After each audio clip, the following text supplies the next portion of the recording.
All right, welcome to the 2021 Boot Camp Series. Yay, everybody's so excited to start their Monday here. I have to say, I am so happy to have all of you here this morning. I was so pleased to see that all of you have decided to invest time this week in your businesses.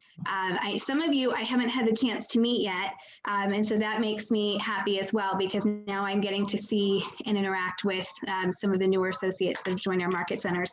For those that don't know me, I am Shannon. I am the supervising broker for all three of our KW United market centers. What does that mean? Well, it means that I'm the one that gets to sign all of your documents. I get to review all of your contracts. I get to be the one that deals with anything that we call a broker issue. I also oversee all of your licensing, make sure that everybody is a member of the associations and has forms access. And by default, I do Command and DocuSign training because that is a big part of how you get things to me, is through Command and DocuSign. And so I do the training to make sure that everybody is on the same page. I do have in the market centers assistance from Deb Roof in Falls Church and in Fredericksburg. She is amazing, and she normally teaches the boot camp class. So those of you that have been through boot camp have been through it with her. And we're doing a little bit different format this time. And so I asked her if it was okay if I did the first class, because I changed the format. And so I wanted to be able to take the heat if I keep you guys over time or if something doesn't go right. And that way she can help me and monitor in the background. She is the one that new associates in those two market centers would go to if you have contract questions when you're writing your first offer. And, you know, she's who reviews everything before you send it out to your client. So she's your first line of defense if you're a new associate in Falls Church and Fredericksburg. Drew is the one that reviews all your documents in Kingstown, right? So if you're in the market center team, Drew is the one that's looking over everything for you. We also have Angela Sherrill in Kingstown.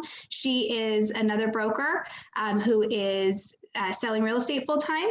And so she is a backup as well for anyone that has a broker issue. You can reach out to her as well if you need something. So we have plenty of support for you guys across our market centers.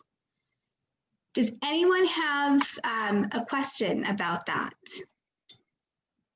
Okay, awesome. And of course, you have Ty and Eric as your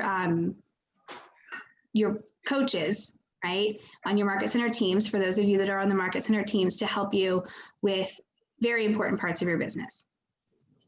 With that said, in our businesses, I look at it as having four different, very clear parts to our business. The first one is lead generation, right?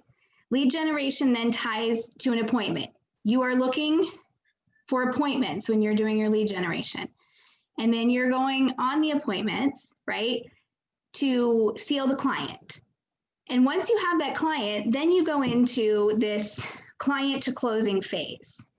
And that's really what we're going to talk about here. All these documents that we're talking about here are from that client to close phase. And then the fourth part is follow-up. If you drop one piece of this, you don't have a complete business, right? If you're not lead generating, it doesn't matter how many times you attend contracts classes. If you have no one to write an offer for, it doesn't matter how well you know it, right? Just like if having all these clients that you have been able to schedule appointments for, if you can't actually close the appointment and get them to sign the agency agreement, it's never going to get you to the closing table. So we have to refine our skills and sharpen our saw in each of these areas. And again, I appreciate all of you for being here today to sharpen your saw in the section from that client to closing piece. We will go over today buyer agency agreements and agency disclosures. We are going to chunk things along so that we have a set topic for each day. So today is buyer agency agreements, and then later today is command and DocuSign because that's the normal Monday rotation. Tomorrow is going to be listings. Wednesday will be rentals. So that's going to be rental listings and tenants. And then Thursday is going to be offer documents. Friday will be post ratification documents. All right, just to give you an idea of what we're going to look at this week. All right, I just talked a lot. Anyone have questions, comments, requests for me before we get started into the material? No, nothing. You guys are quiet. You've left us speechless. I left you. I love it, Bill. I love it. All right, I am going to share my screen with you to get into our material. All right, can everyone see my screen? Yes. Yes. Okay. So this is the cover page for the material that we are going over today that you would have received in your email from me yesterday or this morning. There are 5 documents that make up the buyer agency package that we require for compliance. And then there are some additional documents that I wanted to review with you today that were appropriate when talking to buyers. All right, so if you would go for me in your packet to the exclusive right to represent buyer agreement, we will get started. Okay, awesome. And feel free at any time to unmute yourself and ask me a question. There might be some questions that come up that end up as a topic that might take us a little longer, and so I might table those to the end if I can't answer it very quickly. But if it's just a clarification on what I've said, or you know, feel free to just unmute and ask me the question. I may not be able to see chat questions just based on the way that my screen is set up. All right, here we go. The exclusive right to represent buyer agreement is the document that we have signed with buyers prior to showing homes. Okay, I want to be very clear. This is required prior to showing homes.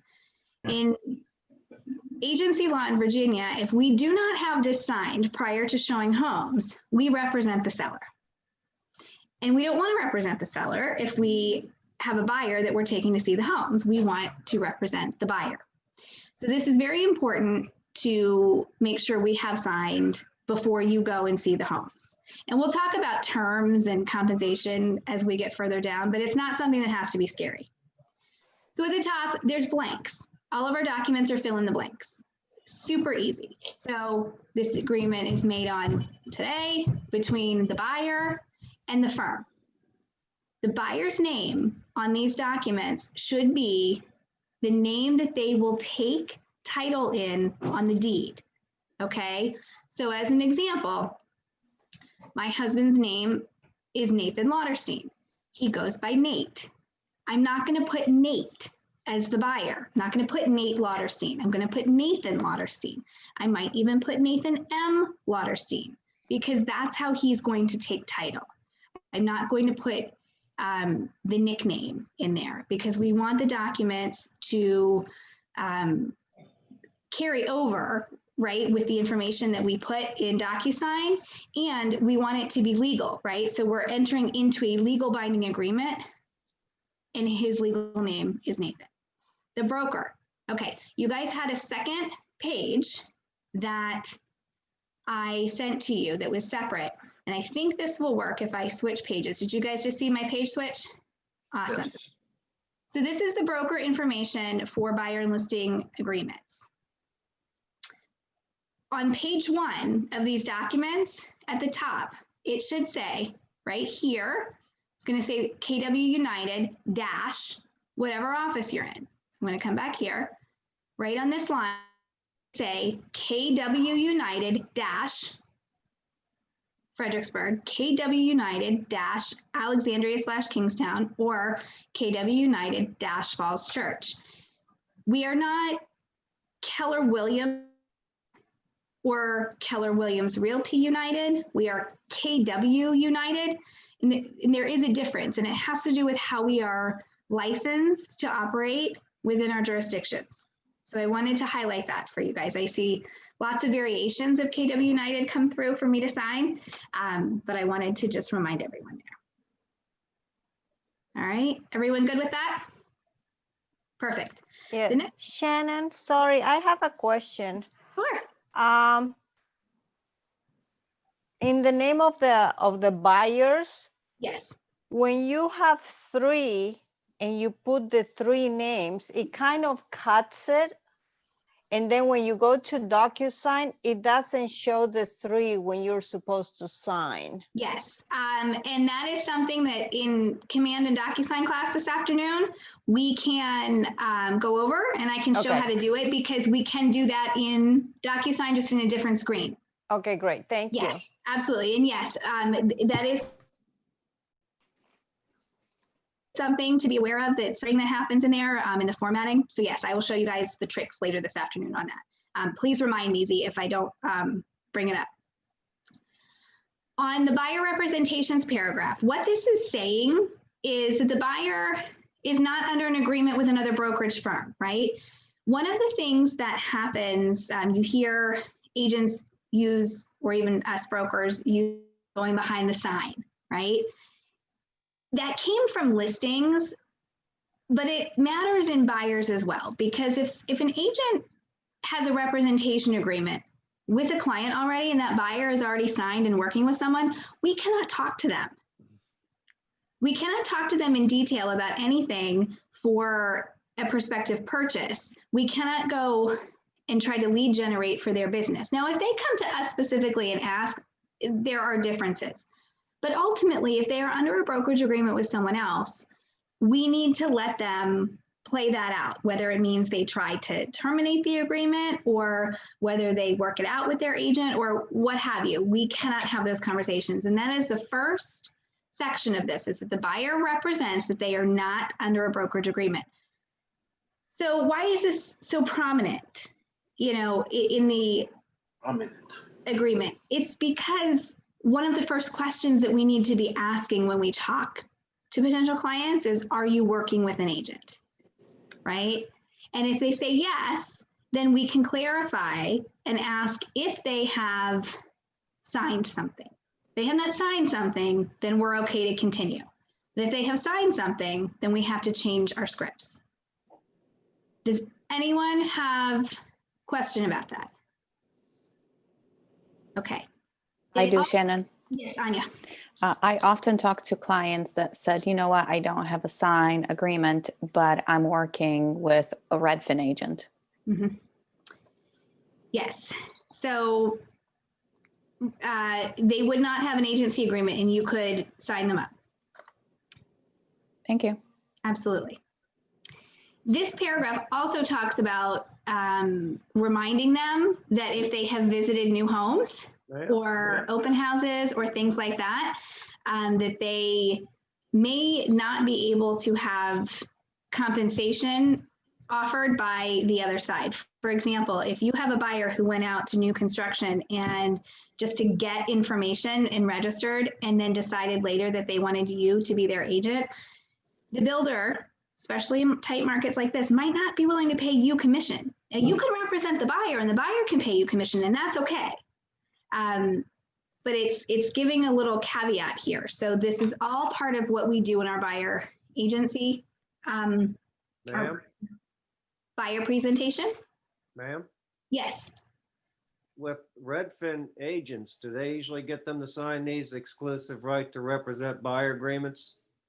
They do not, as far as I am aware. They have something that's called a non-commitment showing service, basically. So you can go online and you can schedule the appointment and go show the home. And my experience when this has come up is that Redfin has not had the buyer agency agreement signed. And so we have been able to have our agents. That's a good question. There are a lot of people unmuted at the moment, so let me stop for a second and, okay, if you are unmuted, check for me, please. And Shannon. I'm sorry? I have a question. Yes. If there is a client, a buyer that tells you, you know what, I want to change the agent, and I already sent the agent a termination letter that says, you know, I don't want to get your services anymore, but they haven't received it's like it's a notice, or it have to be a response from the brokerage in order to proceed with another agent? Yeah, that's a good question. So, and we'll talk about that a little more in termination, and it has to do with, it's the broker that should be confirming, not always the agent. Okay. Okay. If you look back up at the top, the agreement is between the buyer and the broker. Mhm. So we have to make sure that we're getting in communication that is authorized in all parties or in all situations between us and broker signature, or if in Giovanna, in your case, if it's where they're trying to terminate and the agent's not responding, then they should be sending something to the broker. But we have to be careful on what we're Shannon, sending them. Yes. another question. A piggyback on Anya's question. You know, Redfin doesn't have you sign anything. What if the client signs with you and then comes back like a week later and says, you know what, I want to go back to the agent that I was working with Redfin? Okay. Yep. So let's talk about that once we get to the termination paragraph. Yep. Absolutely. Shannon, Yes. good morning. I have one question for buyer want to buy house, but this house sale for by owner, and owner say I don't want to use any agent, but Mhm. buyer want to buy house and he Mhm. need to use us, and how can he pay commission? They pay it right on the settlement statement, and we'll talk about that in a little more detail when we get to the compensation section. Okay. Okay. In the notices section, the buyer's contact information needs to be filled in as complete as possible. This is for many reasons. The broker, right, by law is working with the buyer. So if something happened to you, we would need to know how to contact the clients. So we need to know how they want to be contacted.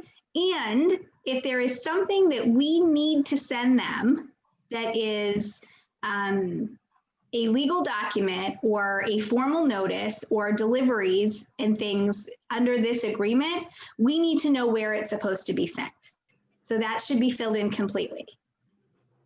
The broker and firm address on that document that I had for you guys, and I don't know if my screen's gonna let me go back and forth between, that has the brokerage information, right, to go on the agency agreements. That goes here. Mailing address, so the office address, office phone number, and the email address for the brokerage that's registered with DPOR is what goes here. Not your email address, not my email address. The email address that's registered with DPOR. So it's on that second sheet for you. This is very important for a situation where maybe the buyer needs to communicate with the broker, and they need the brokers in that situation where the buyer wanted to go leave their other agent. That's where they would get the information on how to contact the firm. Okay. So all of that is very important to be filled in. All right, Shannon, just a quick question on that. Yes. So as a clarification, so for instance, for Kingstown for 548, so you want us to put in the Kingstown Realty Group at gmail.com, not your email address in this section? In this section, correct. Correct, okay, That thanks. is correct. My information comes later. Term and termination. Okay. This agreement commences when signed and is subject to the compensation paragraph and will expire at midnight, essentially, on whatever date. So we need a date. In here, it's an actual date, not 30 days from signing or, you know, whatever. It's an actual date that goes here. This document says either party may terminate the agreement prior to the expiration date by notice. There is not a formal notice for buyer agency agreements in our NVAR forms. And what you can tell here is the word notice is not capitalized. And when it's not capitalized, that is your hint that it's not a formal document that they're looking for. It does just need to be in writing. So a notice would be in writing. So there are times where agents have needed to part ways with their buyer for whatever reason. And what I suggest you do is that you send an email to your client confirming that we have released them from their agreement on whatever day, and that you copy me on it. And then I will reply confirming from the brokerage that we have released them. And that's it. It's super easy, but it's written and then it's confirmed, right? So you've communicated with the client. I've communicated with the client. Everything's wrapped up. Okay. Early termination. This blank for early termination fee, it says without good cause. So that's subjective, right? Anything you put in here has to be on every single agreement that you use. You cannot pick and choose what you're charging different people for the same services. So if you want to charge an early termination fee, you need to put that on every single agreement. I personally have never charged an early termination fee for a buyer. My expense is my time, my gas. I generally do. Some agents that do. This is up to you in your business if you would like to charge an early termination fee. And the only time that it's enforceable is if we can truly determine that there was good cause. Any questions on that piece? Okay, one last Question, Shannon, very quick. Oh, yeah, hang on one second, Giovanna, hang on one second. The agreement commences when signed. It means it's when signed by all parties. So that means when it commences when signed, the broker has to sign in order for it to be enforceable. If I have not signed, it's not enforceable. So it's not actually in place until the broker has signed. Okay, I'm sorry, Giovanna. Is that the case that the client has sent a termination letter to the agent and then they copy the broker of that agent? We have, and they don't receive, and that happened a while ago, and they don't receive the answer. It is good to add you to this or not? No, I don't need to be added to it if it doesn't have anything to do with our brokerage. They close the airspace. All right, just a reminder for everybody to mute if Kevin, mute You know yourself. what, we were going through DC yesterday. I'm looking to see who is unmuted. Who do I hear? Kevin. Kevin. Thank you. All right, sorry guys. I know it's hard.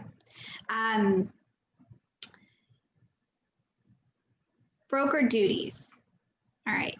In broker duties, there are a handful of things that are listed here that we are responsible for.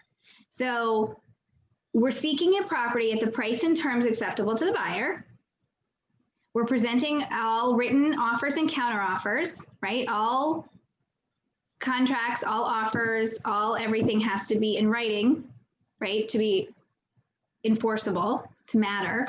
We can certainly have discussions, but what's in writing is what matters. Disclosing to buyer all material facts related to the property or concerning the transaction of what they have actual knowledge. Okay, let's stop there for a second. Material facts related to the property or the transaction to which they have actual knowledge. When you're representing a buyer and you're walking through a home, it is not your job to be a home inspector. You do not need to go through and be checking everything. If you know something about the home, because let's say one of your colleagues had told you that there was, the HVAC didn't work and that they were advertising that it did, and here's the proof, right? You don't have a a responsibility to the seller because you represent the buyer. So that's a material fact that you have to communicate to your buyer. It's a material fact about the property. You do not have to communicate material facts that are outside of the property line. Okay, so if there's something happening outside of the property lines, you do not have to communicate that. You also do not have to go and look for it. Anything concerning the transaction of which they have actual knowledge. So here's another thing. If there is a situation where the seller is going to default on a certain lien, right, on the property, or maybe you find out that they don't have enough money to get to closing. They were supposed to bring money to the table and the seller can't, or something, and that's a material fact about the transaction. You have to tell the buyer. So there are certain pieces that are material facts that could affect the transaction that we have to let the clients know. This is also something that we have a responsibility if we should have known.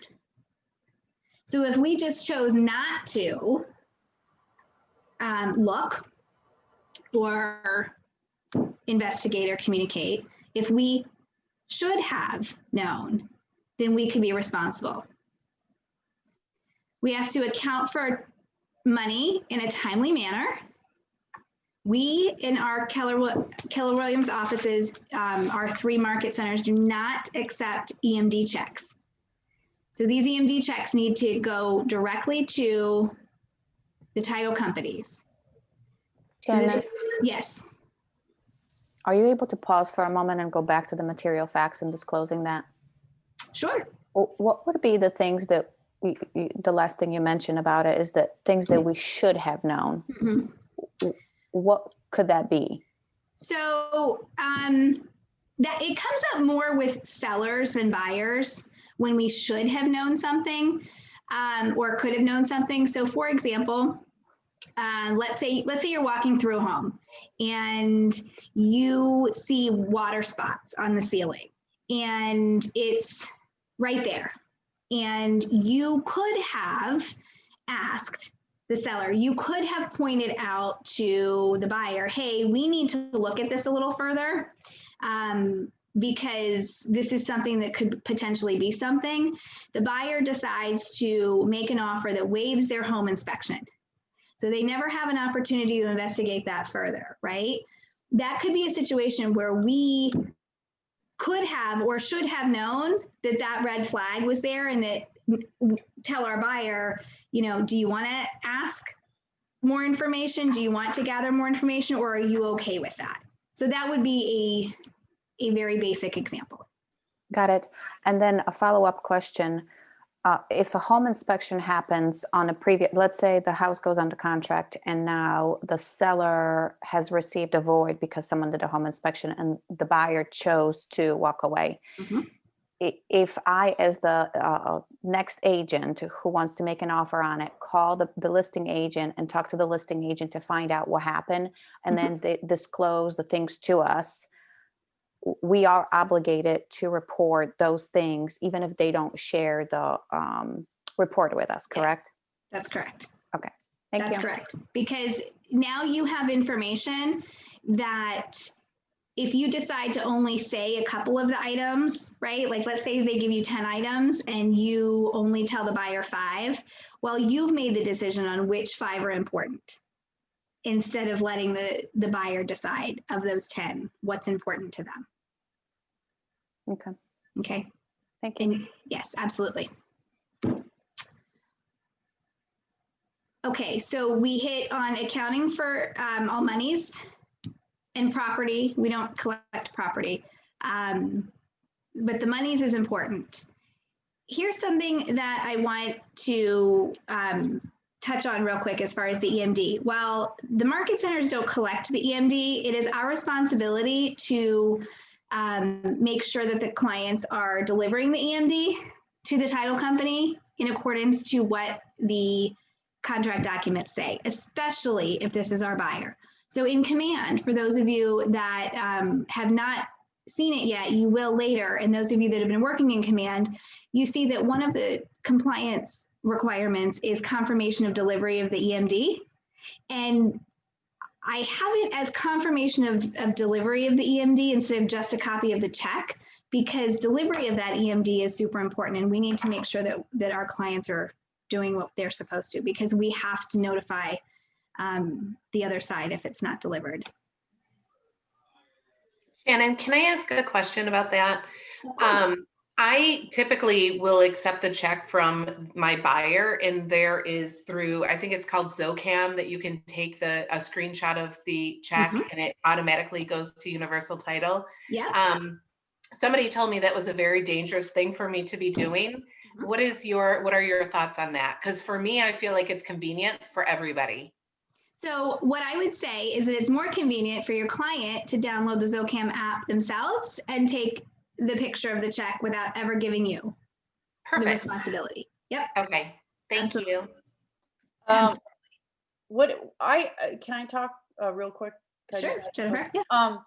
I deal with a lot of elderly people, and they don't have computers, and they don't have, just technology, period. So I usually just black out parts, and then I send it on an email. Is that okay too? Or I do that of account information or something?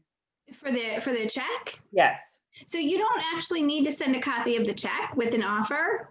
I don't? Oh. No, and there are certain areas still that are sort of coming into 2021, right? As far as how we do things. What you would want to do is, if you're delivering the check on behalf of your clients, which I understand, your clients, that's one of the services that you provide, you would get that confirmation and then send that to the listing agent. They don't ever need to see the check itself. Do we have to put that into Command, or no? We don't have the confirmation that it was delivered to the confirmation, is what but not the actual check. Yeah, I would prefer to not ever see the checks. Okay. Yeah. Awesome. Good question. This paragraph just goes on to talk about how the broker shall exercise ordinary care, complying with all laws and regulations, and treat all prospective sellers honestly and not knowingly give them false information. So this comes back to anything you guys might remember from pre-licensing, where there's a difference between a client and customer, and different care that is given between a client and customer. Client is who we represent in the transaction. And so we have this higher level of responsibility to them. And customers are either potential clients or on the other side of a transaction. And customers, we still have a level of responsibility to them. And we cannot, one of the things is provide false information. So we cannot, submit an offer, right, to the seller side with a lender letter that we know is not going to fly, right? The lender tells us, I really don't think it's going to go, but I'm going to give you the letter anyway, and we're just going to try it. Like that's not okay. That's knowingly giving false information because they're not really pre-approved. And we have a responsibility to step out of those situations and do the right thing. This also says in here, there's a caveat that says that we may show the same property to other buyers. So if you are working with 2 or 3 buyers and they're all looking for something similar, you are allowed to take them all into the same home to look at. So I know it's tricky, right? But it is allowed, and it does say that on here. Shannon? Yes. What if they all want to make an offer to the same property? So So they're all going to have different circumstances, and that's when it does get even more tricky. And you can submit offers on all of them. They need to be notified that you're submitting offers for multiple buyers, and you would have to be very careful on how you're advising them about what offer to make. Mm-hmm. They need to, it's a blind offer, right? And everybody has a different situation. You also, we'll talk about this more in the agency section towards the end of this. module where it's okay to bring one of your colleagues in to help you, to be negotiating and writing offers and things like that. It's one of the most wonderful things about our environment is that we are not competing with each other. We are helping each other. We want everyone to succeed. It is very unique in real estate.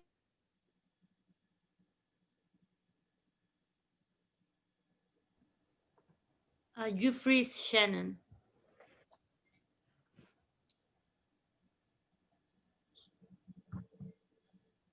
Shannon, you're frozen.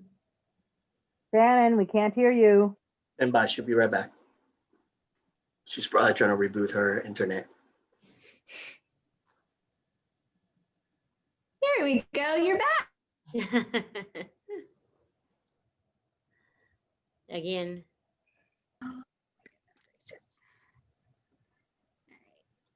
We keep losing you, Mama. I know. I just know what we're gonna do. We're gonna move for a minute because I think I know what the problem is. So what I was saying is one of the unique things about our offices is that we want to see everyone succeed. We want to help people. So we don't see it as a competition, right? And so you have many, many, many people that are going to want to help you. And that's a great time to utilize that. This is the area where we put the admin fee? No, that's not the area for the admin fee. We will get there. All right, I'm going to share again. Okay. Technology is so wonderful when it works the way that it's supposed to. Okay, so I'm gonna grab my coffee real quick. Hold on. Anyway.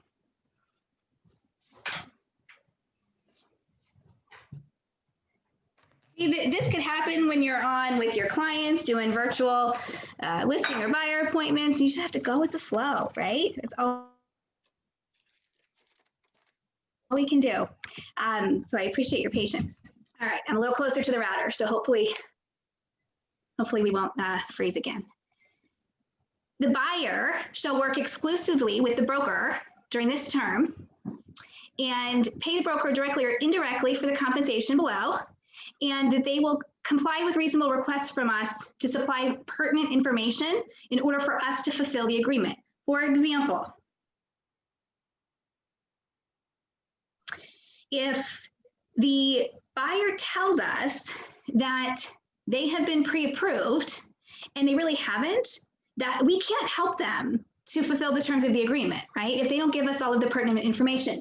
If they also know that they have, I don't know, a pending lawsuit coming, and that could affect their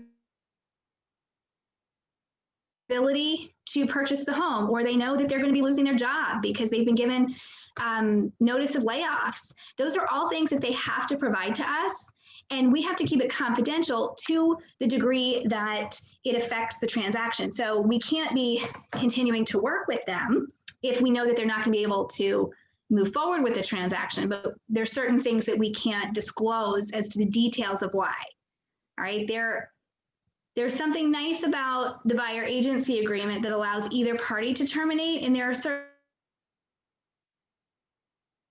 times where knows that they can't actually help the client. And so they have to terminate the agreement. All right.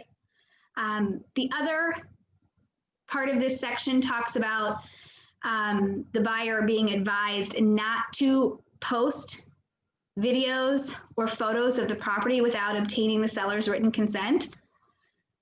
I would like to reiterate to you guys that you as agents may not post photos or take videos and do any sort of advertising of someone else's property without the seller's consent. I see this regularly where agents will go out on the weekend if they're not holding their own open house, and they'll go tour properties and they'll want to take pictures and say, oh, look at this, who wants to buy this beautiful, home, or, who knows somebody that wants to buy in this neighborhood, and, you have to have the seller's permission before you can do that. So please, please, please. So this affects the buyers. This is the buyer's disclaimer here, but it affects us as agents as well. Shannon. Jenny, you first and then Raekwon. Yeah, you said including sold after sold listing? For after the listing sold? Yes. Are you talking about if it's your listing or if you're the buyer and you want to? Yeah, I'm the buyer agent. Okay, if you're the buyer agent, after it's sold, you can advertise anything that you have taken photos of, but I would say not.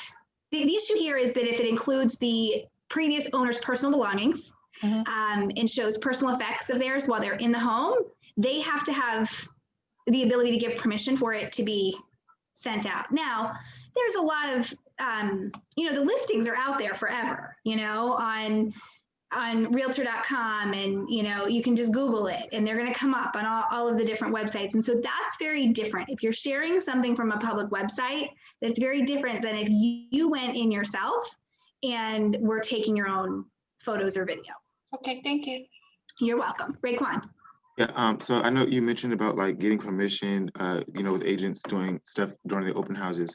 Just to clarify, getting permission does, it is considered, like you can text the agent, the listing agent, and say like, hey, is it okay if I order to take a picture? That is considered a permission, right? Yes, and I will, yes, it is. The agent's the representative. And the agent should be checking with the seller, and it's going to be that agent's responsibility if the seller was not okay with it, because you did ask. You don't have the ability to go directly to the seller. You have to go to their representative. So that's a good question. Same thing if we're on a listing side. If somebody comes to us and says, can we have permission to do a video or take a photo, ask your seller in writing, in an email, so you have the paper trail. Okay? Shannon, Yes, ma'am. would that be the same as, let's say an agent is hosting an open house for another agent and they want to do Facebook Live? Does that apply to that they will have to ask a permission from the seller to actually do the Facebook Live in their home? So I will say that we have a little more leniency on that. However, if we are holding an open house for one of our colleagues, we don't know what the communication was and the marketing strategy necessarily that was discussed. So I would say the best practice is, yes, to have permission. So if Raekwon is going to hold one of your listings open and he wants to do a Facebook Live, then he should say before the open house, Anya, could you please check with your sellers that they're okay with me going on Facebook during the open house to generate some more interest, right? Even though it's still our clients, right? And so there still is marketing. Raekwon has never communicated with your sellers. He doesn't know whether they're okay with that. Maybe in your listing appointment, they said, we really don't want any video at all. And then it ends up out there. So we should always have that communication. Okay, and now another question in regards to the buyer taking photos or videos. This is only saying that they cannot post it. Can they take it for their own purpose? Let's say, hey, I wanted to share it with, with my, I don't know, spouse or with my girlfriend or whomever that's not there. So it actually says taking as well. So they should have permission. You broke up for a minute. For that. And so it says taking as well. So they should have permission to take additional photos or videos if they plan to do that. Okay, thank you. Absolutely. Hold on, ma'am. Yes. So if you're in a house with a buyer and all of a sudden they take out their camera and say, "Oh, I want to show my wife this house," you got to tell him no. Correct. Or you say, let me check real quick with the listing agent and make sure it's okay that we take additional photos, because we're bound by what they've provided as the public marketing material for what we can use as far as photos and video right now. So let me just call the agent real quick and make sure they're fine with it. And then you reach out and ask. Thank you. So I want to reiterate that we all should be having buyer consultation appointments. And in the buyer consultation appointment, we should be talking about some of these things as far as what the process looks like for how you show homes, right? How you communicate with the lender as far as a pre-approval versus a pre-qualification, what you require before you take them into a home, what does the process look like after they identify a home? All of these things are things that are discussed in your buyer consultation appointment. So when they get this document to sign, you will have already had a conversation, right? You're just sitting having a conversation with them about what the expectations are. The conversation is what gives them the information, right? It's not sitting reading paragraph by paragraph or sending them a document to say, read this on your own. It's having that meeting up front that says, okay, this is what happens. And so if you're talking to them about the showings and we say, okay, look, you know, this is what we do for showings, and you have a husband and a wife, and maybe one of them works really long hours and says, okay, I want my spouse to go and preview all of these homes before I come, because if it's a no-go, then I don't need to be there, right? I only want to see the ones that are really options. That would be something that you could have a conversation about. And then, you know, with that conversation, okay, does the spouse need more information than what we can see in the photos?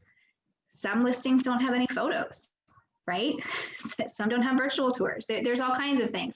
So you would know up front. And you could call the listing agent after you schedule the appointment and say, I know you were only able to have limited photos,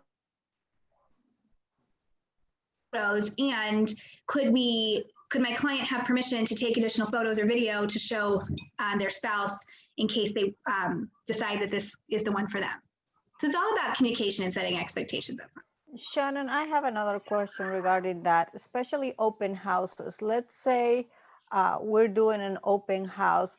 I've seen it going and visiting open houses with some clients that, you know, as the agent, you know, providing the open house, you cannot see what everyone is doing.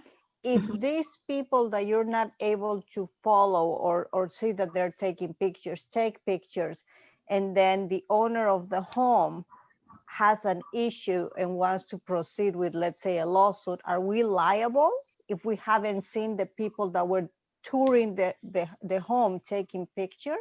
Right, so that's a good question. So the liability would be only if we didn't do our part to prevent it, if there was a way for us to know. So as an example, if we have, you know, a large home and we know that there should be 2 people there instead of just 1, right? Or we know that there's going to be, you know, a ton of traffic and we choose to only have 1 person instead of 2 people there could be a responsibility on us. But if it's something where a potential buyer just sneaks something in, I don't know that we would have any liability to that, because we didn't know that they were doing it, and we didn't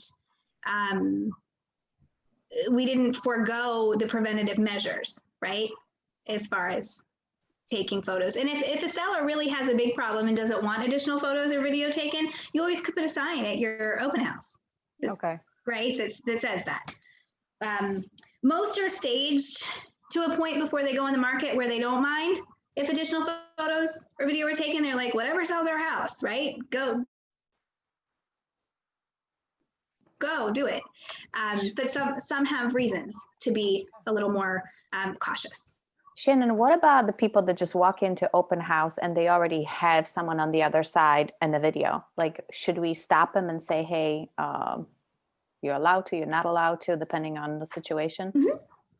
Yeah, I think you could, and especially in this environment. And as listing agents or buyer's agents who are holding open houses, this should be part of your conversation with, if you're a buyer's agent, with the listing agent who you're holding for, or as a listing agent with the seller.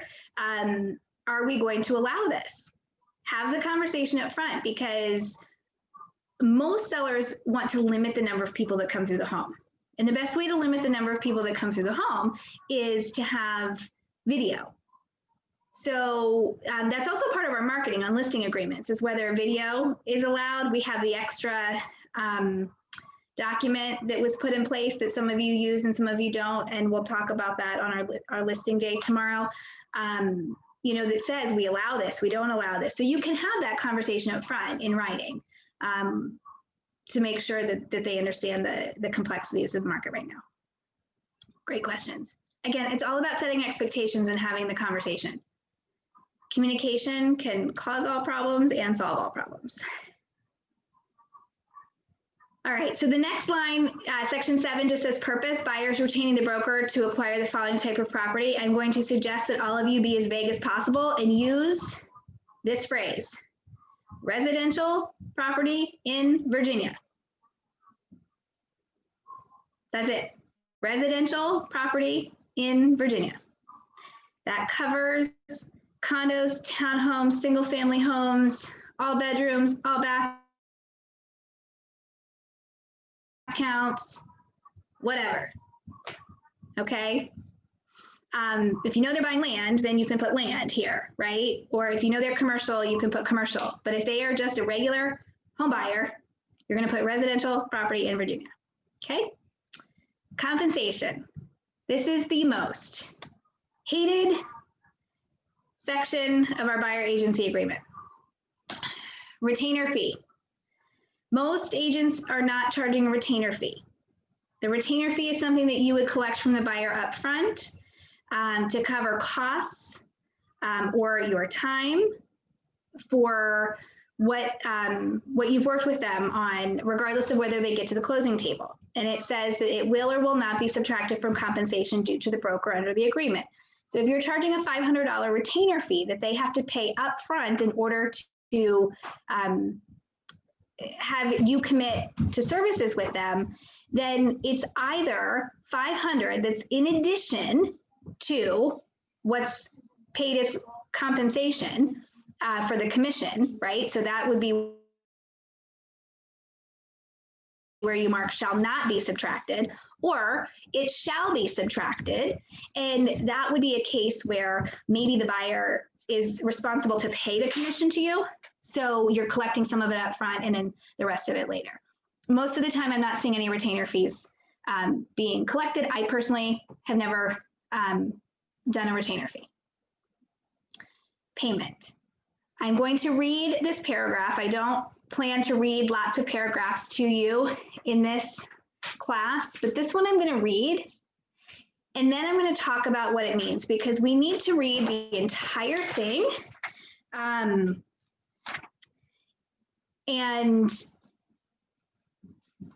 Because if you pull out pieces of it, then it will not make sense, okay? Buyer shall pay compensation in the amount of blank to broker if buyer enters into a contract to acquire real property during the term of this agreement and goes to settlement on that contract anytime thereafter. Okay. In most cases, the seller pays the broker's fees, but in the event the seller does not pay any or all of the amount due, buyer hereby agrees to pay any and all of the remaining broker's fees due to the buyer's broker. Broker may retain any additional compensation offered by the seller or seller's representative, even if this causes compensation paid to broker to exceed the fees specified above. Okay, stop. That's a lot, but we need to chunk it out, and yet it all flows together. I will say, I do not like the order of the paragraph. You may say that to your clients if they're like, whoa, wait a minute. You can say, my broker doesn't even like it. She's on the forms committee. She's trying to get it fixed, so it makes more sense. Put them at ease. Talk about this paragraph before you send it to them. So here's the thing. It says the buyer shall pay compensation in the amount of blank. It needs to be a flat number or a percentage, okay? There need to not be words in that line. It needs to be a number that's a flat fee or a percentage. So you're not going to put in here per MLS, per seller offering, anything like that. It's going to be a number, $5,000, right? Or 2%. And you can of course put 2% of sale price, right? I mean, those words can be there, but just not words that explain where the, what you're doing. Here's the thing, the buyer shall pay. The reason that we don't put per MLS or per seller offering or something like that is that this agreement has nothing to do with the seller. This is between us and the buyer. So it has to be something that is an agreement between us and the buyer. We cannot obligate an independent third party who has nothing to do with this agreement to do something. It makes it completely unenforceable. So if per MLS or per seller or per builder or whatever is put here, your agreement is not enforceable. So if a buyer ever came back and contested it, they would win. They have no agreement. So how do you decide what goes here? Well, what you put here is the minimum you're willing to work for in every circumstance. So you wouldn't write the words minimum of 2%. You wouldn't write 2% or MLS offering in case the MLS is higher. You would write whatever the minimum is that you're willing to work for. So if it happens to be 2%, that is the minimum you're willing to work for, the last sentence that says the broker may retain any additional compensation offered by the seller or seller's representative, even if it causes the compensation to exceed the fee specified above, that is your word minimum. It already gave it to you. It's already in there in your pre-printed language, so you don't have to add that, okay? When you write minimum of 2% or 1% or 3%, there leaves room for it to be ambiguous on, well, who decides what the number is? If it says minimum, well, who's picking? Or if you say 2% or MLS offering, well, what if the MLS offering is 1%? Who decides which one applies? So we don't put an or in there. The second piece of this, right in the middle, that says in most cases the seller pays, but in the event the seller does not pay, buyer agrees to pay any additional compensation. There's two things I want to talk about there. First one is once it's in the MLS and it's an MLS offering, it becomes a broker to broker issue. This is not a buyer to seller issue. This is a broker to broker issue if it's put in the MLS. So the buyers don't have to feel like they would be on the hook if we couldn't collect, because we'll collect. And it's because it's the seller's brokerage that's actually offering the compensation. It's not the seller themselves. We're going to talk about that more on the listing day tomorrow. But if it's in the MLS, it is the brokerage that's offering, not the seller. Okay. The second piece is that paragraph indicates that they will make up the difference from what someone else is offering to pay on their behalf and what you is your minimum compensation. So if your minimum compensation says 2% and only 1% is being offered, this paragraph says that the buyer will pay that difference. They will make up the 1%. So that's something you have to decide in your business how you want to handle that. If you will accept whatever is being offered on behalf of the other side, then you would put 0. Because if they're offering $10 and you're willing to take $10, then you would put 0 in that line. If you actually want to earn the money that you should, because you all work very, very hard, you would not put 0 there. You would put whatever the minimum is, and you would have this conversation with your clients and explain that this is the fee for my services, right? And this has to be consistent across the board. There was a question early on about for sale by owners. So we have a document that we're going to look at towards the end of class, and it's a one-time showing agreement that talks about compensation. There are some for sale by owners. There are some sellers that don't want to pay compensation. This is where it comes in that the buyer is agreeing to pay you. So if your fee is 2%, then your fee is 2% and the buyer would pay it. You may negotiate commission prior to showing. So maybe the for sale by owner has said they're not going to pay it. and you get them to pay something, right? All of that can happen prior to the showing. We'll talk more about that document when we get to it. Shannon, I have a question on that. Is it? I'd also like to, yes. Kim, go ahead. Sorry. This is Kim. I was wondering, because you can negotiate with for sale by owner with the seller, is it possible to negotiate with the other agent if you see in the MLS it's a 2% or a 2.5? Is that something that the buyer can also add into their offer on the home and negotiate the percent to go up to a 3%? So if that's what you're working. Right. So the compensation is not negotiable as part of the contract itself. However, if there's a situation where you have a buyer who your minimum fee is 2% and only 1% is being offered, you would likely have the conversation with your buyer before you show it that says, look, this one's only offering 1% and my fee is 2%. So we have a couple of options. One is I can call the listing agent prior to showing to see if they are willing to pay the additional compensation. Prior to showing, you may have the conversation about commission. After you show it, you may not. The second option, of course, is that that buyer would pay the difference. But it is not a negotiable part of the sales contract if both parties are being represented by brokerages. Okay, thank you. Shannon, I have a question about this.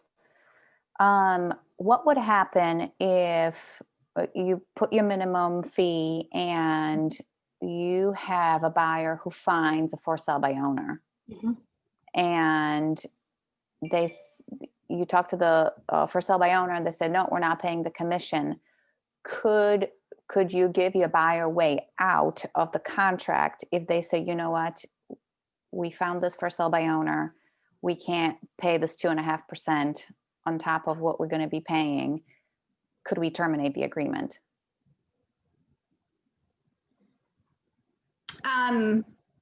You could let them out. Okay. That would be up to you. You could absolutely let them out. Thank you. Sure. Oh, Shannon, very quick. Yes. For if there are a extra money for after the buyer, we cover all the closing cost that has given, by the seller.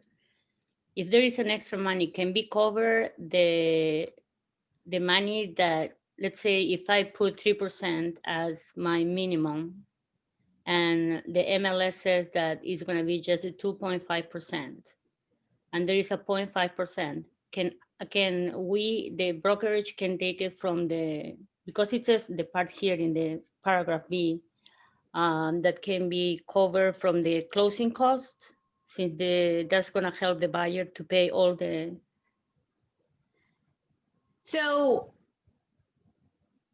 it's backwards the way that if you put 3% here and they're only offering 2.5%, the buyer actually is obligated to pay us the extra 0.5%. Mm-hmm. So the reason that we say put the minimum that you're willing to work for is that you don't want to be in a situation where you're making a decision at each transaction how you're going to handle it, because that violates the every client is charged the same for the same services. So if they're offering 3 and your minimum is 2.5%, then you would need to have in your business practice that you're giving broker credits to every client that the compensation is over, right? So you would have to be telling every single client that if you put 2.5 and the MLS offering is 3 and there's an extra 0.5%, that you're going to give back to every single client that extra 0.5%. But my question more goes to, let's say, when in the transaction, if the seller is willing to help the buyer with the 3% to cover all the closing costs, and the closing cost has been covered just with the 2.5%, and there is a 0.5% that is flying from the seller. Can we use that 0.5% to cover whatever is missing that the buyer should pay us for the compensation? Well, okay, so that would be part of that's part of their closing costs. So yes, that's actually part of their closing costs. Thank Sure. On the beginning of, in this paragraph, it talks about if the buyer enters into a contract to acquire real property during the term of the agreement and goes to settlement on the contract. So if you have an agreement that expires at the end of this month and you ratify today and it's closing in February, you don't need to do anything to your buyer agency agreement. It automatically extends through the time of that ratified contract. As long as the contract is ratified prior to this agreement expiring, you're covered. If it ratifies after this agreement expires, you're not covered. Okay? Excuse me. All right. Is this the section where you would put admin fee, Shannon? Okay, so admin fee is really additional compensation that you're charging to the clients. So here's where it gets tricky, is let's say you put in here 2.5% of sale price plus $495, and the seller offering is 3%. You cannot collect the $495 because you've already exceeded the fee that you've put in here. So if you want to be able to collect an additional compensation from your purchaser above what is being offered by a third party, then we have to write that in additional terms. Or you have to be very conscious that you're not going back and trying to charge this, what we refer to as an admin fee, but really is additional compensation out of that paragraph. So in additional terms, what verbiage do you suggest to put to specify that there's a charge to a buyer for admin fee or transaction, whatever? I will type something out for you guys and send that to you so that you have it. I want to put it clearly to make sure that I'm not giving something that I'm going to want to change later. But what it would have to do with is, the purchaser agrees to pay, the flat fee. The other way that you can get around that is charging that as a retainer fee from them up front. And then it's not, and then you don't have to worry about it, and it shall not be subtracted from the compensation due to the broker under the agreement. It gets listed as paid outside of closing, but it's not, you don't have to worry about how much commission is being offered. Be careful not to put NA in the section. If you want to put 0 because you're willing to take whatever's being offered, put 0. If you put NA, this whole paragraph does not apply and we're not allowed to collect any commission on your behalf. So be very careful with that. No, sorry, can I ask a question back again? So just I want to be sure about that. On the compensation letter B, where it says about the percentage, can I ask it? Okay, so I want to be sure that I understand correctly. Let's say that I put 2%, that is the minimum that I'm willing, right? And on MLS, it says 2.5. So the other half point, I must give as a credit back to the buyer? No. Or if the buyer doesn't say nothing, you know what I mean? Can I still take the 2.5, or I must give it the other half percentage as a credit to the buyer? The paragraph says that anything offered above that number, we are allowed to collect. Okay. Yeah. Okay. So so this is only in case the buyer asks, I want the other half percent. So, because I hear that you say it's a credit back to the well, settlement. and they've already agreed. Let's have it. Remember, they've already agreed up front to let us have it. So it has, and you want to give it, it has to be a circumstance that's duplicatable, right? So we can't just give back randomly broker credits from our commission. They've already agreed up front to give us whatever's offered, whatever, you know, to allow us to collect it. So when me as a buyer, I can choose, you know what I mean, to give it the other 0.5%. Let's say it's 3%, so it's 1%. And I choose to do like 0.5% to me and the other 0.5% I can give it to my client as a credit back to the settlement. So in this case, how it can be done? Through email, how it can be done? Well, it's so any credit back to the buyer is done as a broker credit on a letter that I have to sign. And in your business practices, you need to have a written business plan that talks about how you handle your fees and your compensation. So you cannot just say today, oh, this buyer, you know, wants the 1% back, so I'm going to give them that today, but tomorrow's closing didn't say anything, so I'm not going to give it back to them. If it's the same circumstance, it has to be done repeatedly. Repeatedly, it means the same client, or repeatedly? What do you mean? If it's the same circumstance, it would be different client. So if you have a closing today that there's an overage, right? Yeah. And you want to give back that percent, then if you have another closing that's coming up that has an overage like that, you have to give that money back to that client too. You would start a domino effect where you're giving back your commission when it's not necessary, unless there is a specific circumstance that would cause you to want to give that overage back. For example, sometimes buyers and sellers cannot get it out of their own way on a home inspection, and you need to give a credit to make the home inspection work, right? That's something that's duplicatable. You would save a deal the next time because of the home inspection issues, right?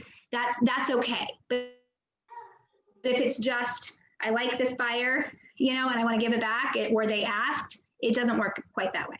And we'll have more conversations on compensation in the coming months. You're welcome. This finishes by just saying that if within a certain period of time after the expiration or early termination of the agreement, the buyer enters into a contract to acquire the property described in the purpose of the paragraph above, that we're due commission unless the buyer has entered into a subsequent buyer broker agreement with another broker. Okay. So what does this mean? You took the buyer to see a home. They really love it. And they decide, though, you guys have been having trouble, or their sister-in-law just gets licensed and they decide that they really want to give the commission to the sister-in-law. And so they tell you, we want to terminate, whatever, right? 2 days later, after you've shown them the home, they enter into a buyer agency agreement with somebody else because they've terminated with you. And they say, sister-in-law, write me an offer on this property. I want, they get ratified. You find out you are not procuring cause. You do not have an agency agreement at that time. We cannot collect commission because they are under another agency agreement with someone else, okay? If they've even ratified a contract and then void the contract on that home and then decide, and they tell you, we're just not gonna buy right now. And then a couple of days later, they hire somebody else and write a new offer and get ratified. We do not get the commission if they have signed a new buyer agency agreement with somebody else, okay? There is not procuring cause because you've shown the home. The other piece to this that I want to explain is the reason that this paragraph is there is to protect agents from buyers and sellers meeting each other and having conversations and saying, we're going to get rid of our agents and we're going to make a deal that's better for both of us and not have any commission to pay. That's what it's for. It's to prevent buyers and sellers from cutting out the clients completely. All right, does that make sense to everybody? And we could have an entire class on procuring cause and those types of things. I just want to clarify that it's very, very hard to prove a procuring cause case because there's so many things that go into it. But this is really, this early termination is solely used in my world, right?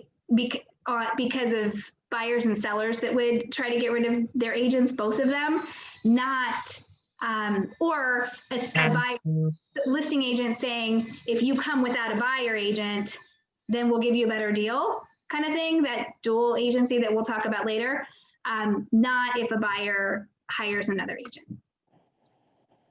Shannon, does this apply to situation of homes that we shown to the client prior to determination or expiration, or any homes that they go to, make an offer on to purchase within the amount of days that we put in here? Good clarification. It's any home. Okay. Thank you. It's any home. So they would owe us. So, and that's also another reason why I say use the very vague residential property in Virginia statement under purpose, because if they decide that they are, let's say they go radio silent, right? You've shown them homes and something happens, they go radio silent. They maybe have gone into an open house and the listing agent's there and the listing agent says, something, you don't need to be represented, whatever, right? And they make an offer. Technically, we are due the compensation from the buyer, not from an MLS offering. We don't go after the brokerage, the listing side for it. We are due the compensation from the buyer. That's what that means. But if we wrote something very specific, like that the buyer told us they wanted a 4-bedroom, 3.5 bath single family home, and they ended up going to buy a townhouse, then all bets are off. Shannon, I have a quick question. Yes. So someone on the line mentioned for sale by owners, and in that example, the buyer couldn't pay the fee, so we allowed them, and the owner wasn't willing to pay the commission, and we terminated the contract under that notion. How does this paragraph affect that? So we would have let them out, and it doesn't affect at all, because we would have let them out without having to pay anything. If they could pay, then we would have continued to represent them.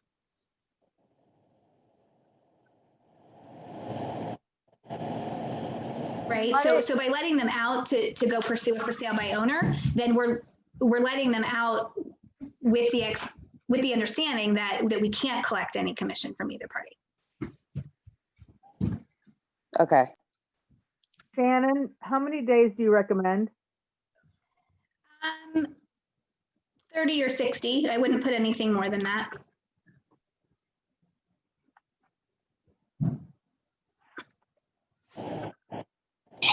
Shannon, the moment the buyer, if they have an agreement with another agent and it ends, let's say December 30th of 2020, and in here it says 30 days, right? If within the 30 days after the expiration of termination, the moment the buyer hires a new agent, that first agent is no longer entitled of commission for anything, correct? That's right. That's right. But it extends the days if they did not hire someone.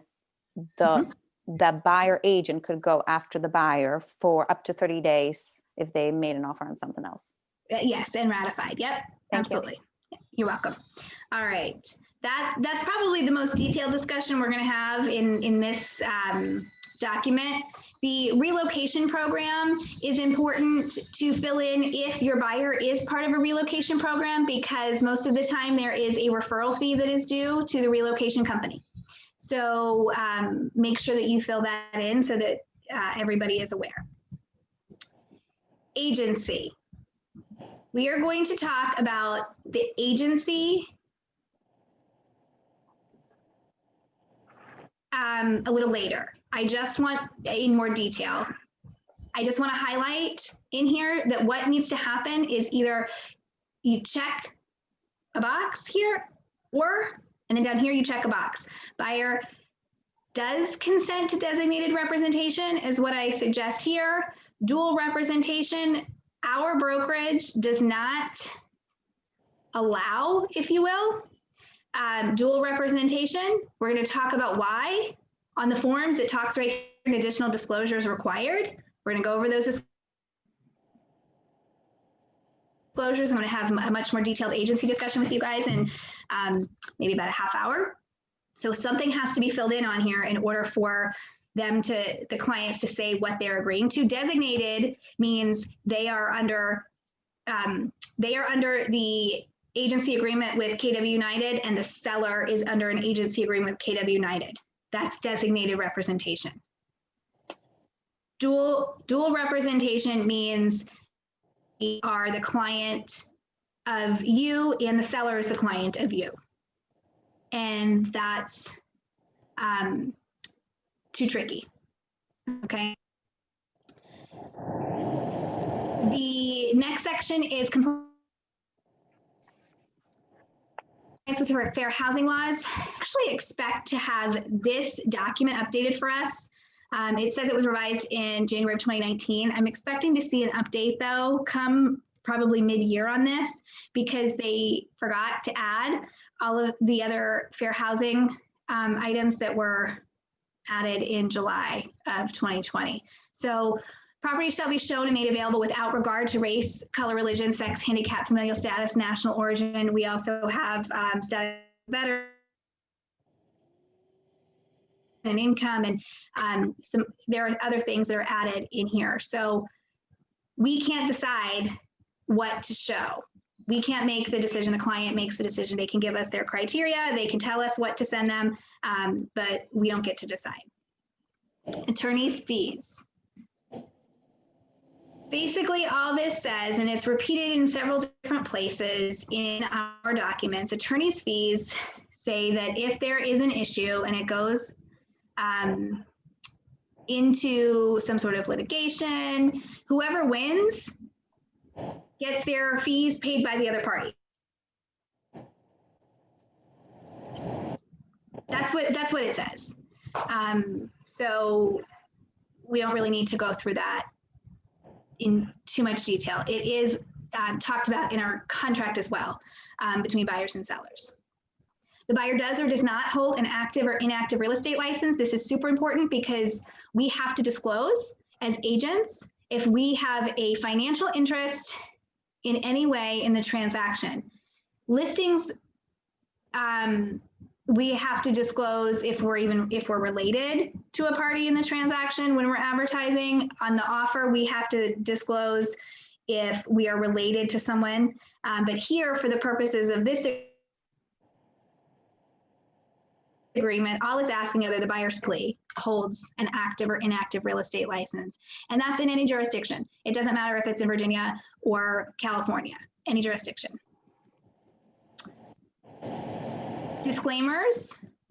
This is pretty simple professional services. So like I talked about in the beginning, we're not home inspectors. We're not lenders. We're not appraisers. We're not structural engineers. We're not attorneys. I joke that I play one on Zoom, that I am not even an attorney. We need to make sure that we are listening to our clients and helping them to determine who they need to go to for their professional advice. We can give them information that we have learned over time and still direct them to the appropriate professional service, okay? To protect us as well, if they are given information from a professional who is licensed and deemed to be that professional in whatever area, and that information is given to us, we are not liable. For example, a structural engineer could come in and say everything's fine, give you a report and say everything's fine, and then it ends up not being fine. We're not responsible, right? Because we relied on that professional to determine that everything was fine. Megan's Law. I still see the Megan's Law separate disclosure come through as an individual document. And it drives me crazy because all that tells me is that wherever it comes from is from agents who have not read these documents. A couple of years ago, the Megan's Law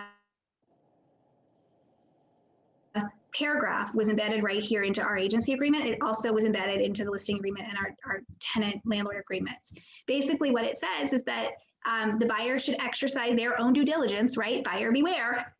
Buyer can go to this link and search the sex offender registry. Sellers do not have to disclose if there are sex offenders near the property. It is not something that affects the property itself. Okay. Wire fraud, we do have a cybersecurity notice that we'll talk about, but this is just an additional layer. And this is something, again, that we should be talking about with our buyers when we are having our consultation, that anytime they are asked to send funds electronically, it should be verified verbally, right? Not just electronically, it should be verbal. Service provider referrals, this is important. Broker or one of broker sales associates may refer service provider to assist the buyer in the transaction. The referral is not an endorsement, guarantee, or warranty as to the quality, cost, or timeliness of the services. Buyer is advised to independently investigate all options.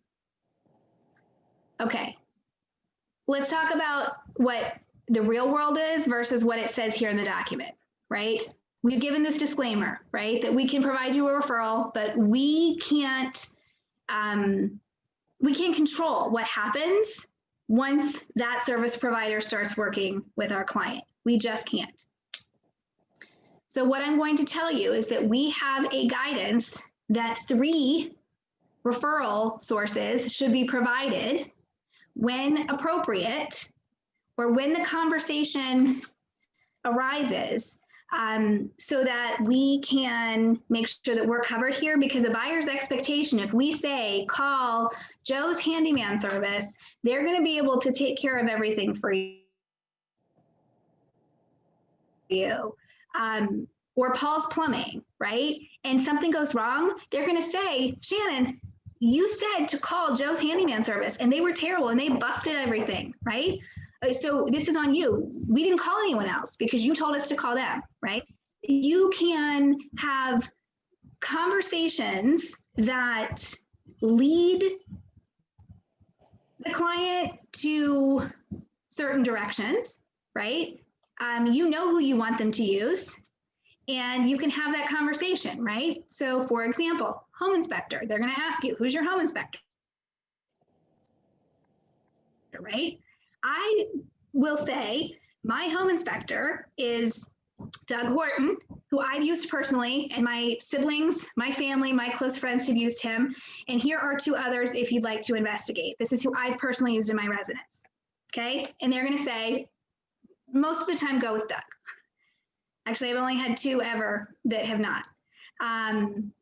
So that's one way. Lenders, same thing, right? We have our lender partners. Lenders are a huge one for us because it is so important to have our partners that we are working with that help us to make a seamless transaction, especially with these buyers, right? Especially with the buyers. We need to have a level of confidence that they are going to get to the closing table and that the information on that buyer pre-approval letter is real, that it's not rocket mortgage, garbage in, garbage out piece of paper that says they're approved, that it's actually someone who's looked and had a consultation with them, right? So you may have a conversation with them that says, you can go online and put your information in and see what happens, right? But that's not a real person looking at your information. We have partners right here in our office that have earned the right to work with us.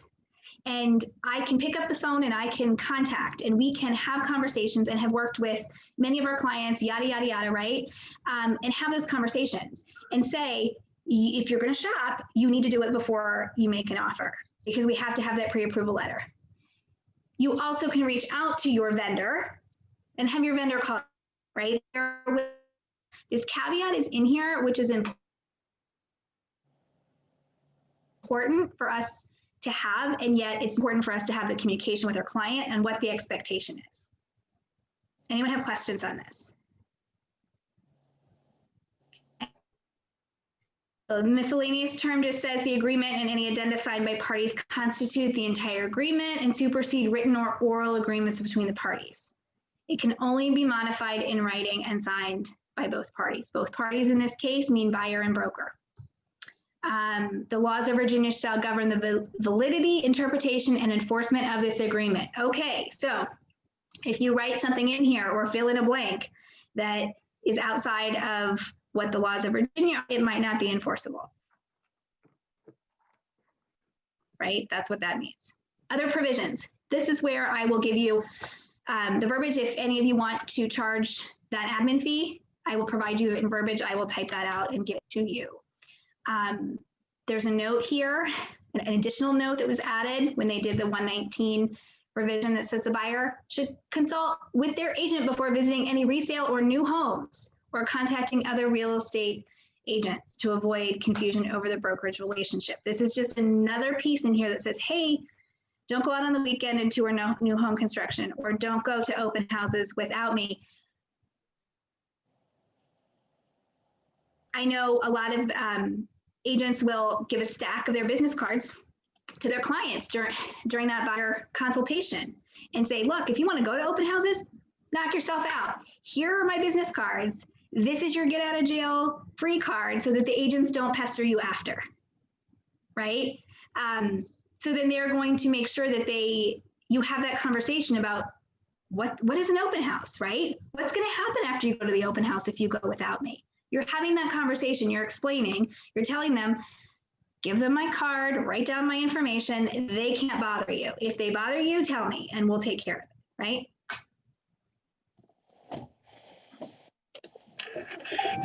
So in this case, if you want to put what is the Down right here, this is where you as the buyer's agent. Hi, Shannon, sorry. So in this case, if you want to put other provision, let's say if you want to charge admin fee, what we should say? You know, the Right, exact I'm going to word. send that out. Yep, I'm going to type that out and send it to everybody later. Okay. Sounds good. You as the buyer's agent are memorialized here in this last section. So this is where we are saying that the brokerage, like from the eyes of the outsiders, right? The eyes of, if you, the law says the client works with the broker, right? Well, the broker is assigning an agent, essentially. That's what the process looks like. So here is where you are memorialized as the contact for this client. Supervising contact information, this is for me, okay? This is listed on your sheet right here. I think it switched over to show you guys. So my information, depending on what market center you're in, can be slightly different, and that's simply because of the office phone number. My name, my cell phone number, and my email address do not change when it comes to these agreements. It's only the office phone number, the work number, that would change. These brokerage agreements should all be using my KW email address. There's a couple of reasons for that. One, it's professional, right? I'm a staff member of Keller Williams. Two, the KW email address is where you send these brokerage agreements for me to sign. So when I am put in the envelope with the clients, and we'll show you that later in the Command to DocuSign class, and they get the signed copy, they're going to see that email address, right? So everything should be listed here on the KW email address. You guys know that I have another email address that I email from, because KW is forwarded to the SML Homes email address, and that's fine. You can communicate to me to SML Homes all you want. But when it comes to the clients, they need to have the KW email address, and brokerage agreements go here. Shannon, under buyer's agent, our team name is the same that we put at the top of the agreement, KW United / Kingstown. Under the buyer agent information, it would be your name. Right, but the team name. Okay, so the team name would be, if you are, for those of you that are on the Market Center teams, you can leave that blank. Okay. For right now. If you were on a different team, so like my business is SML Homes, right? So I would put SML Homes as the team name. If you're on someone else's team, you would put their team name, right? So in Falls Church, we have several teams like Detco Reagan or the Pearson team or Gaskins team. You would put that there. Okay, good question. I'm sorry, Shannon. Last thing, because I was frozen to the beginning, the right is KW United Alexandria / Kingstown, or just KW United Kingstown? the top of page 1 is KW United Alexandria / Kingstown. Perfect. Okay. Shannon, one more question for you. Yes. Is in any instance where there is a blank space in any agreement, is it proper to put NA as not applicable as opposed to leaving anything blank? Okay, that's a great question. So as an example, let me share my screen again, and we'll go back to the relocation section. Okay, so here in the relocation section, it says, is buyer participating, yes or no? And then you have all of these blanks. What I would say here is that all of these blanks should just be left blank because you would have checked no, they're not participating. Okay, so you don't need to put NA in those sections because you've already essentially deleted that paragraph from the agreement. It doesn't apply, right? Now, if you would like on other provisions to put NA or write the word none, that would be appropriate because then there's nothing that could be confused. But if it's a situation where you've already asked the paragraph, then it is not necessary to put NA. Great question, Bill. Thank you. Thank you. All right, so if I give you guys a few-minute break, who's gonna come back? have I ruined you all yet? Okay, awesome. So let's take a 5-minute break if that's enough for you guys. We'll see how many of you actually get back for the 5 minutes. Bathrooms, get a drink. I really appreciate your patience with this. We're trying, we've switched the model, right? So I want to make sure that we're filling in all of the information appropriately and getting all of the content to you. And I really would like to not go past the 12:30 mark for you today. So let's just try to take 5 minutes. My clock says 11:12, so let's come back at 11:17 and get into the other documents that will go much faster. It'll feel like we're actually getting somewhere. Okay, see you in a few.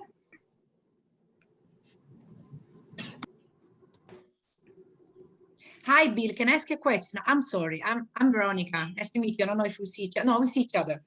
Can you please, relocation program, can you tell me more about, because I always want to ask this information. Veronica, are you talking to me? Yes. Well, it's just that in some corporations will offer a relocation process so that they actually work with a company that's associated with helping their employees relocate to a different part of the country. And so it's the same thing, like I'm a military spouse, so it's the same thing in this case. Yes. It's also with this. Yes.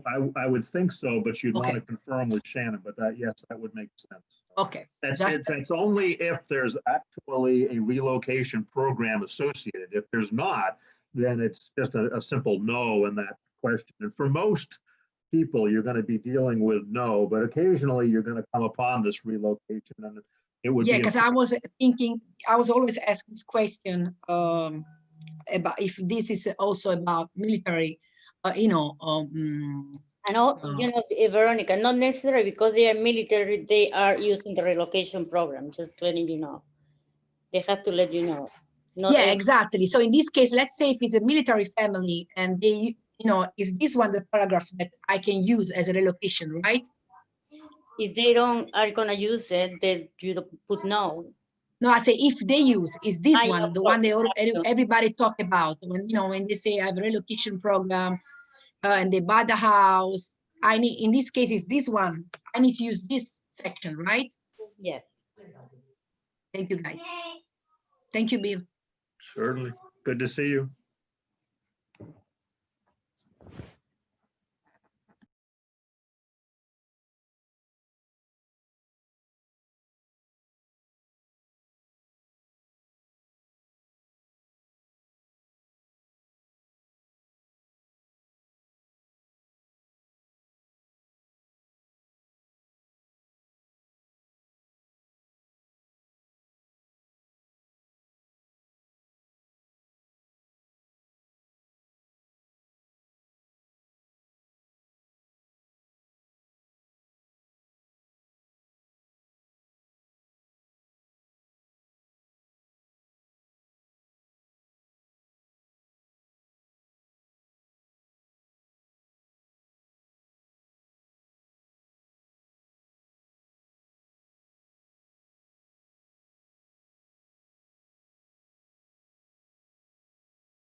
Everybody, it's 11:17.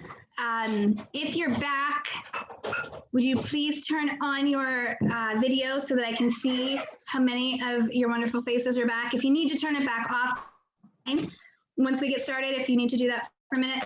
But I just want to make sure that most of us are here so that we can be productive to get started. And of course, I moved and now I can't find my pencil. I want to make sure I'm taking good notes for you guys on what I need to do for you for later. Okay, so I want to get into the next section, which is our other required disclosures for a buyer agency package. If anyone has a question that cannot wait until the end about what went over, let's talk about it now. If it's something that you think can wait, then let's wait. So I'm going to give you guys 10 seconds to alert me if there's anything you need before we get into the next section.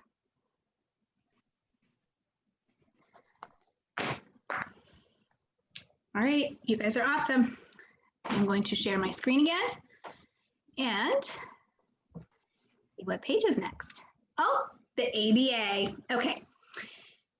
So the ABA that I sent is the one that's specific to Falls Church, and it is pretty much the same across all of the market centers, and we will have an updated one soon. I've been working with Universal Title to get the updates for our name and for fees that they have for this year.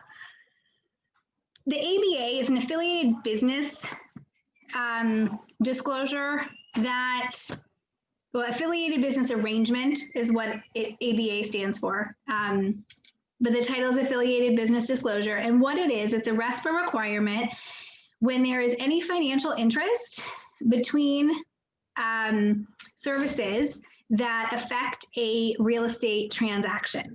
Okay, so this is for us, Universal Title, because we have a partnership with Universal Title that allows us as the market centers to have additional income each month.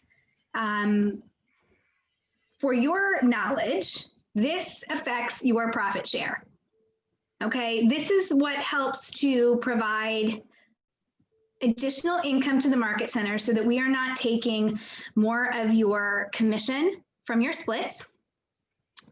It is allowing us to have additional support services from these partners. So specifically Universal Title on this one, they are providing services like training. And when we have brokers opens, when we used to have those, they would provide support for food, right, and sponsorship on those.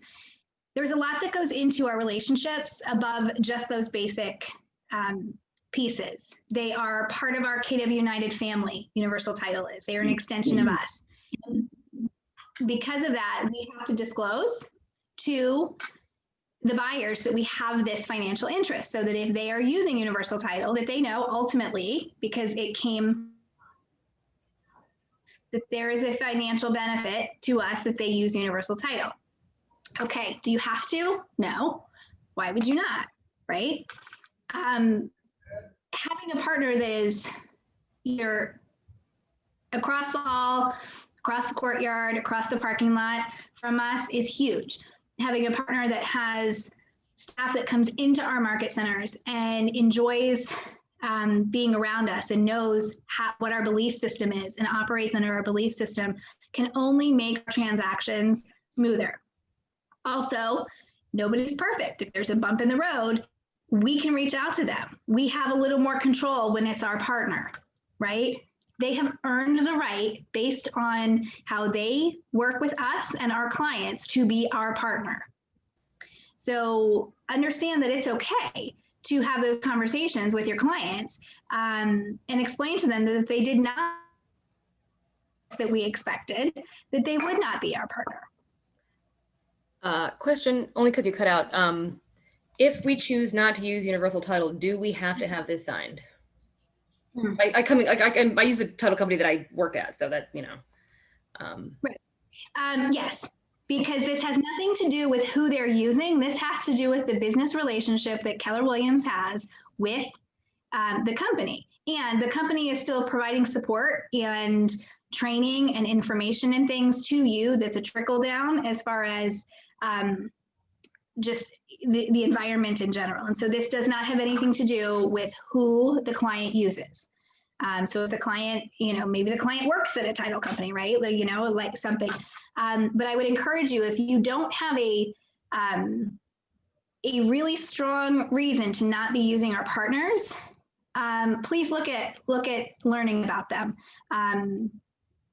It's super important to your process in your transaction to have partners that are going to follow along with the way that we do business. Okay, they are able to do Virginia, Maryland, and DC, and so they have their fees disclosed here, and there's a place for signatures at the bottom.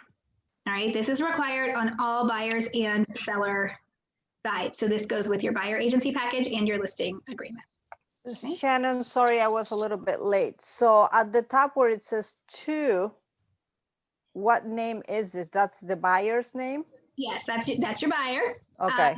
The property address, when the buyers are signing this, you're not going to have a property address. You can put their current home address, or this is one of 2 places where TBD in all of your documents is allowed.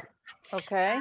TBD is not allowed anywhere but 2 places. This is one, and this is strictly for buyers. So it can be their current home address, or you can put TBD. This isn't specific to the transaction itself. I'm not sure. I think it has property on there just because if on seller sides anyway, like we can track it better if we search. Okay. Okay. Because the cybersecurity notice is the second internal document that we have. This is the same for all of our market centers. It's just going to be a different phone number and address on them. It's a requirement of our E&O insurance that we provide this document.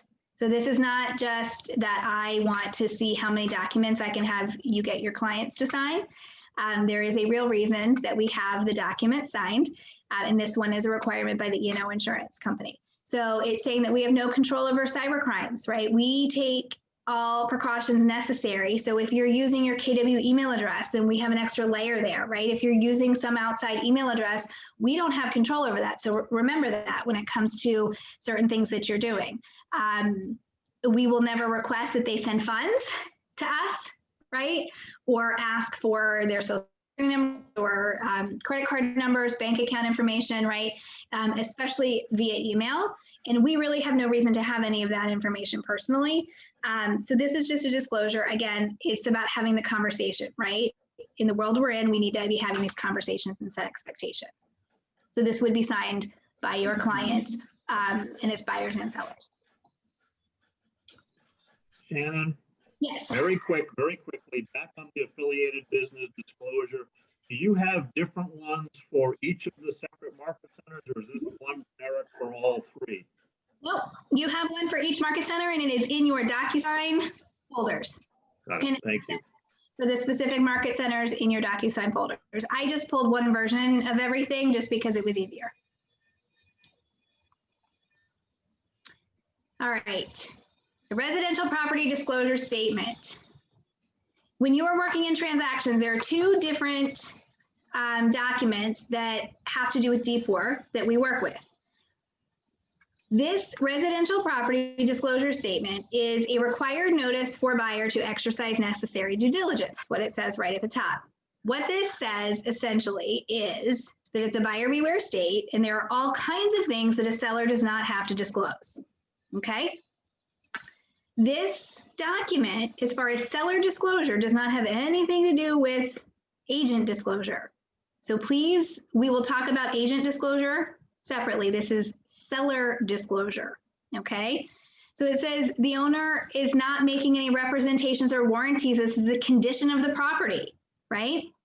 So what does that mean? Well, it means that they can't lie. They can't say something works that doesn't work. It doesn't mean that they can conceal something. It means that they're basically saying what you see is what you get. Do your inspections, if we allow it in the contract, figure it out, right? We're not telling you anything, This is very different from other jurisdictions that we work in. Adjacent parcels. We do not have to disclose anything about adjacent parcels. So if it is outside of the lot line of our property, there's nothing that has to be disclosed. Historic zoning, seller does not have to disclose. Resource protection areas, sex offenders, right? We talked about that in Megan's Law.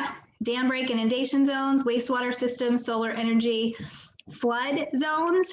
The seller does not have to disclose anything about a flood zone. Should an agent? Probably. We'll talk about that. Conservation and other easements, community development, marine clays, radon, defective drywall, lead pipes,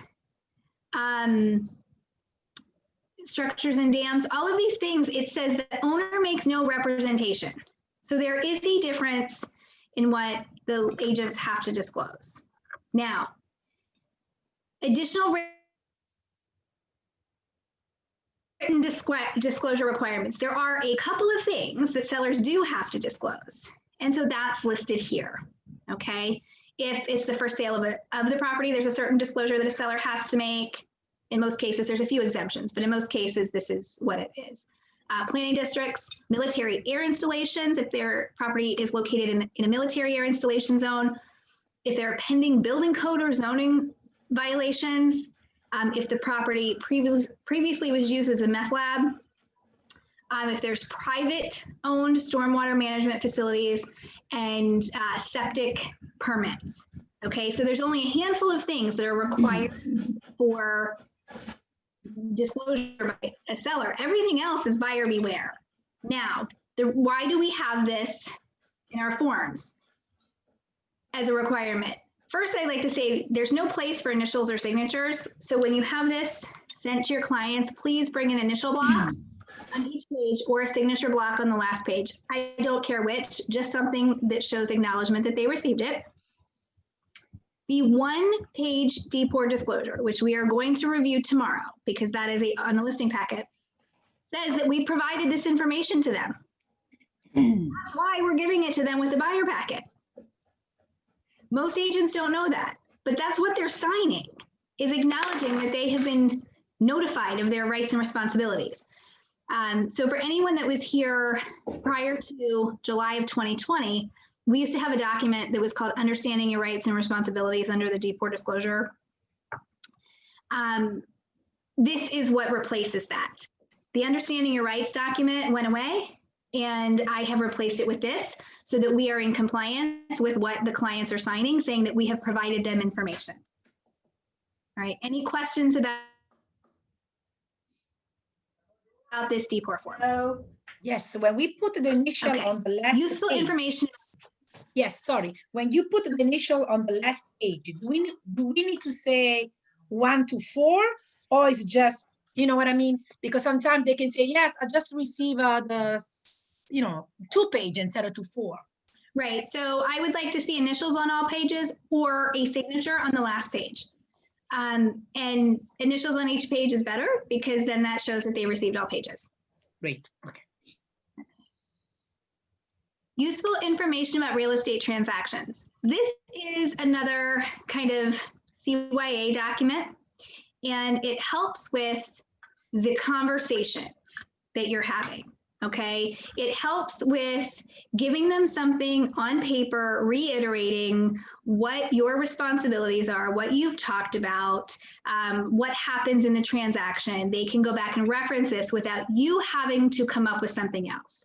This is not something that I suggest you go over word for word with them. I suggest you internalize it and understand it. And so you can put it into your presentation and know how you're going to explain certain pieces, all right?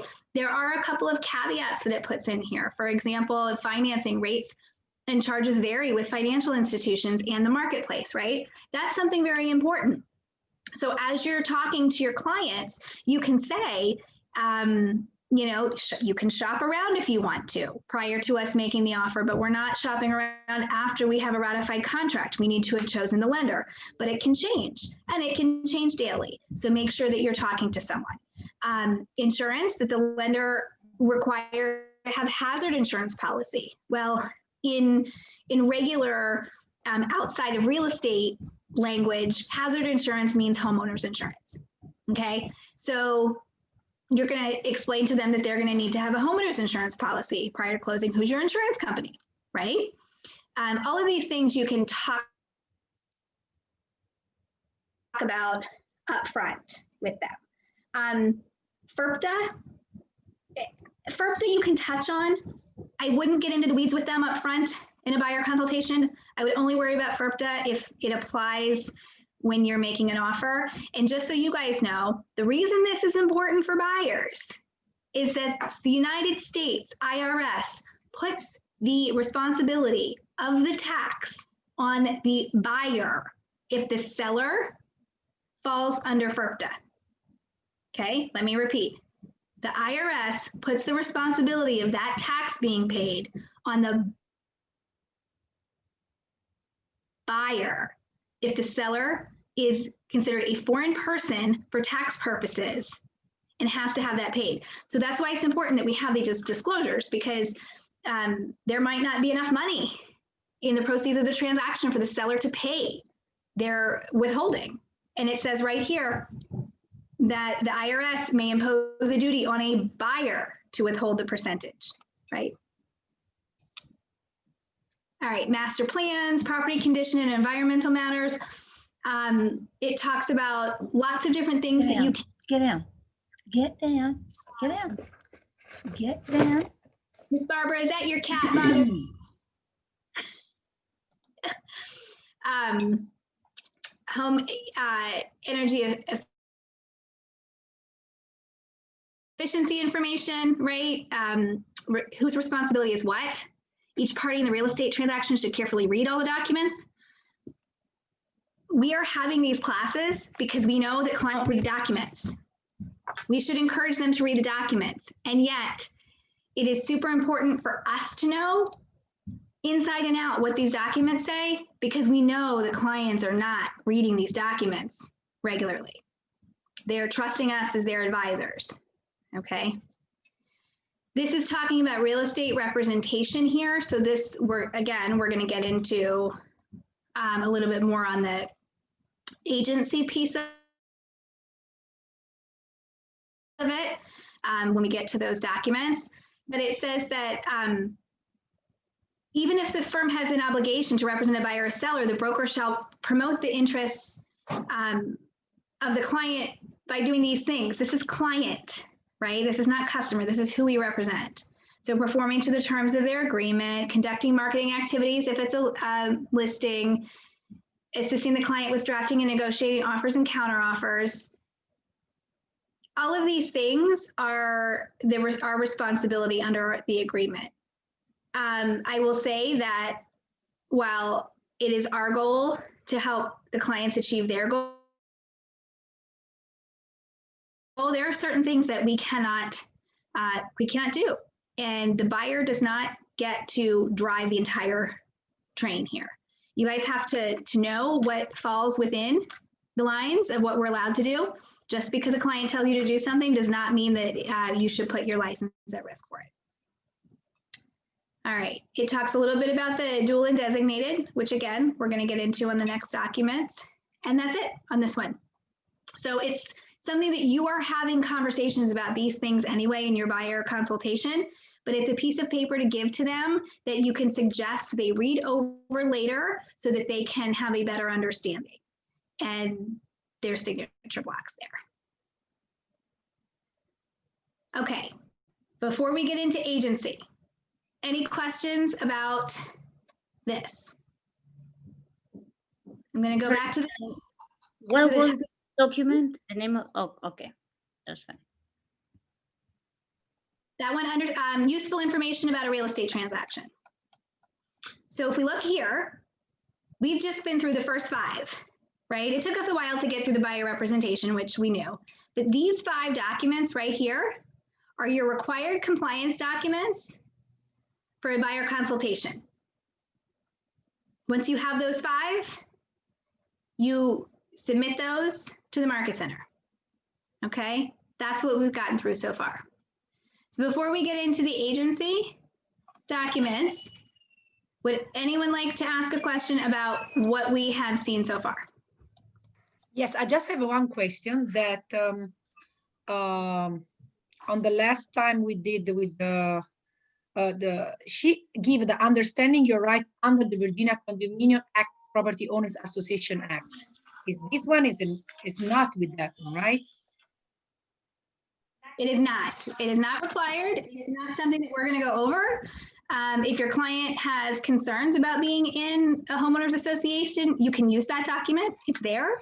Okay. If you want to provide it to them, but that is not something that is one of our compliance documents. That's good. Okay, thank you. You're welcome. Hi, I have a question. Do we have to get all 5 of the documents signed before we start showing houses? Yes. Okay, thank you. Yes. And it's easier to get them all signed at once. Instead of piecemealing them to your clients, you just knock it all out. When you're going through your buyer consultation, you're talking to them about the process, and one of the pieces of the process is signing so that they can legally be represented by us. And so it's super easy to get them all 5 signed at once. If you believe that it's easy, they'll believe that it's easy. So good question. If you do not have a buyer agency agreement signed prior to showing, then those clients should be signing a disclosure saying they're unrepresented. And we're going to see that document in a minute. All right, you guys ready for agency? So there are 3 agency documents here that are outside of the buyer agency agreement. 2 are supplemental. 1 can be used, would be used in the contract, but also again, it's used if you don't have this buyer agency agreement signed prior to showing homes. This is called the disclosure of dual agency or dual representation in a real estate transaction. So let me just be clear. Dual agency really means no representation at all. You cannot give any advice to any party about anything when you represent both clients. Dual agency was put in place for the purpose of allowing an agent that had a unique situation where they had a listing and they were going down one path and they had a buyer and they're going down another path, and maybe the buyer circumstance changes and now the listing fits their needs, right? For the both are existing clients. That is not how in our business practice dual agency is used. Dual agency is used in a way to that agents simply want to collect both sides of the commission. And it's not necessary to do this in order to collect both sides of the commission. And we'll talk about it on listing agreements tomorrow. So here it says the licensee represents whomever. We only do standard agency. So limited service and independent contractor agreements with clients, we do not do. So we're always standard agents. This says that both clients are existing clients as one option, or one is existing and one is a new client. So there's a little bit more that's permitted if both clients are existing clients, because you've already been advising both sides, right? If they're already both existing clients, then you've already been advising both sides. So it's a little different, but it's still not great. What this says on one existing client and one new client is that as soon as dual agency is commenced, the licensee cannot advise either party to terms of the offer or accept any offer counteroffer. However, the licensee may have advised one party earlier on. So what does that mean? If you're the listing agent, you might have already talked to them about what pricing should be, what offers should look like, what they should accept, what, you know, whatever. And the minute you enter into a dual representation agreement, you have to stop advising the client you had, and then you cannot advise the new one. The client you had likely has the upper hand because they've already gotten all of your expertise prior to that new person coming in. The licensee cannot advise the buyer or tenant client As to suitability of the property, its condition, other than making the required disclosures, cannot advise about repairs. So you can't help negotiate the home inspection contingency. You cannot advise either party in a dispute that arises relating to the transaction.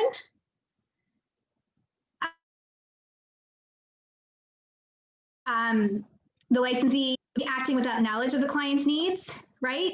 Because all you're doing is passing information back and forth. It says either party may engage another licensee at additional cost to represent their interests. Wow, that's a big one, right? Because if they really want to be represented, then they have to have someone who's not involved with both parties. So this comes to even what falls under number one, the licensee cannot advise to the terms of an offer. Something that falls under there, which agents don't realize, is CMAs.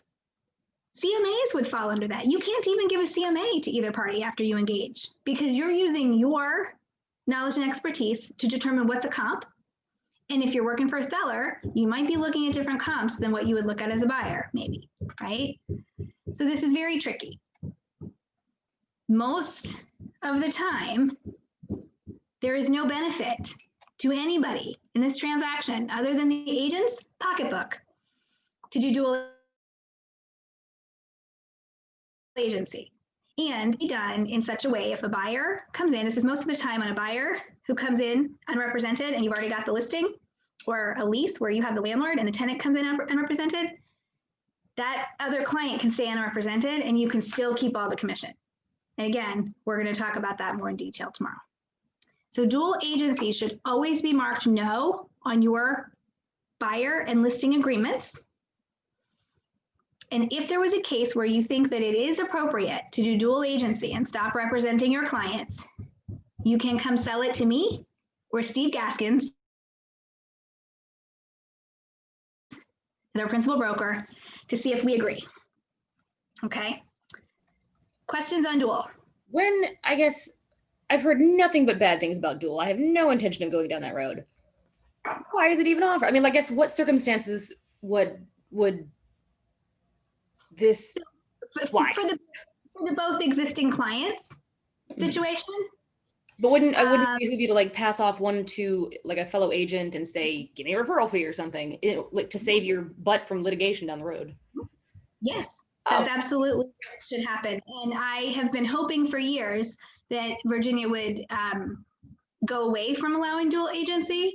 When they changed the document to be as forceful as this one is, this version, I thought that that was like a step towards them saying, okay, here's your warning, right?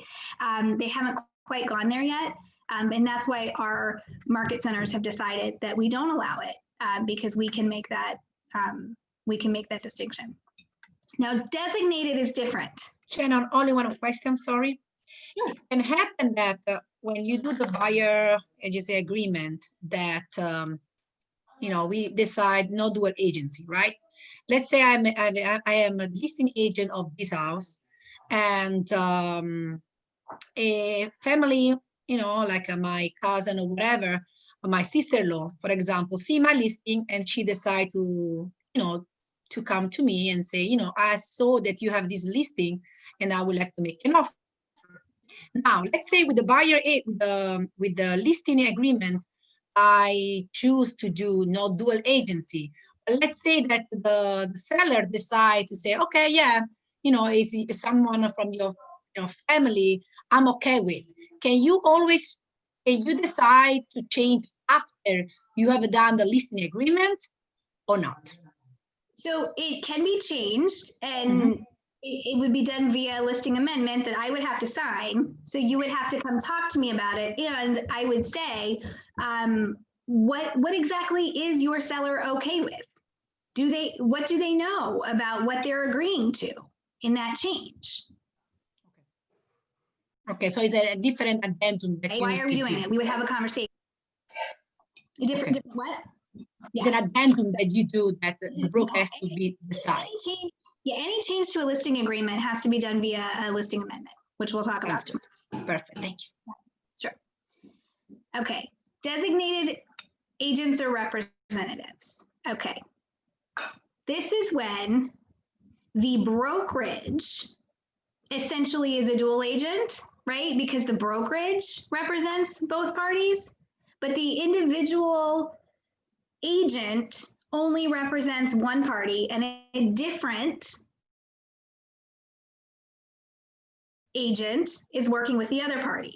Okay, so if we have in any of our market centers working on a transaction together, it is considered designated. So we could have an agent from Falls Church who has the listing and an agent from Kingstown writing the offer, and that is considered designated agents because the agents are under the supervision of the same broker and the clients are in a brokerage relationship with the same broker. Shannon. Okay. Yes. Okay, sorry, quick question. It's probably a dumb question, but when in the transaction do you present this? Like, is it when you put in an offer for some, with another agent that's in your market center? Is that when you present this to your client? Yes, this document would go with an offer. That's right. Okay. So you would have to have the authorization boxes checked in the buyer agency agreement or the listing agreement ahead of time that they are agreeing to designated. But this document would go with your offer so that everybody acknowledges that both clients are under the principal and or supervising broker. Okay, so why is it important to have this, and why do we say yes to this and no to dual? Well, we say yes to this because if it's no, then you as a buyer agent cannot be out showing any listings from any of our market centers. And that would eliminate so many options for our clients, right? The important piece of this disclosure is that if an issue arose between two of our clients from KW United, there is one pillar at the top that represents both. So if there was a situation, I would be the one to talk to the clients, essentially, right? This has happened where we've had agents that mostly because of COVID and some weird things that happen, where there's confusion on behalf of the clients on what they can do. And the agents come to me and, what happens, right? Well, I'm not taking sides because that's not what I do. Anyway, I don't take sides. But what we do is we just reiterate what the document says. And so I'm not advising either party. It's still not easy, but it's something that requires a disclosure up front that if there was something to come up, then it is the broker that is making those, having those conversations, right? And we don't want to put that on you guys, right? For dual agency, that's tough to decide what you can say and what you can't say. Steve and I know what we can say. So we take that responsibility very seriously. And again, it's standard agent, always. And you would mark the box other on your contract documents, and we'll look at those on Thursday. Disclosure of brokerage relationship for unrepresented parties. Okay, this is one of the most misused documents that I see in our world. It says, I, the undersigned unrepresented party, hereby acknowledge disclosure that the licensee blank associated with blank firm, right, represents only the following party in the transaction. Okay, so I see these all the time come in with everybody signing it, right? But somebody's represented, right, that has signed it because all the parties have signed it. So they're not reading it. I also see it come in when both parties are represented, right? So I'll see buyer agents from other companies have this filled out and send it with their offer. But they're actually representing the client. This form is only to be used when one party does not have representation And it is only to be signed by the one party that does not have representation.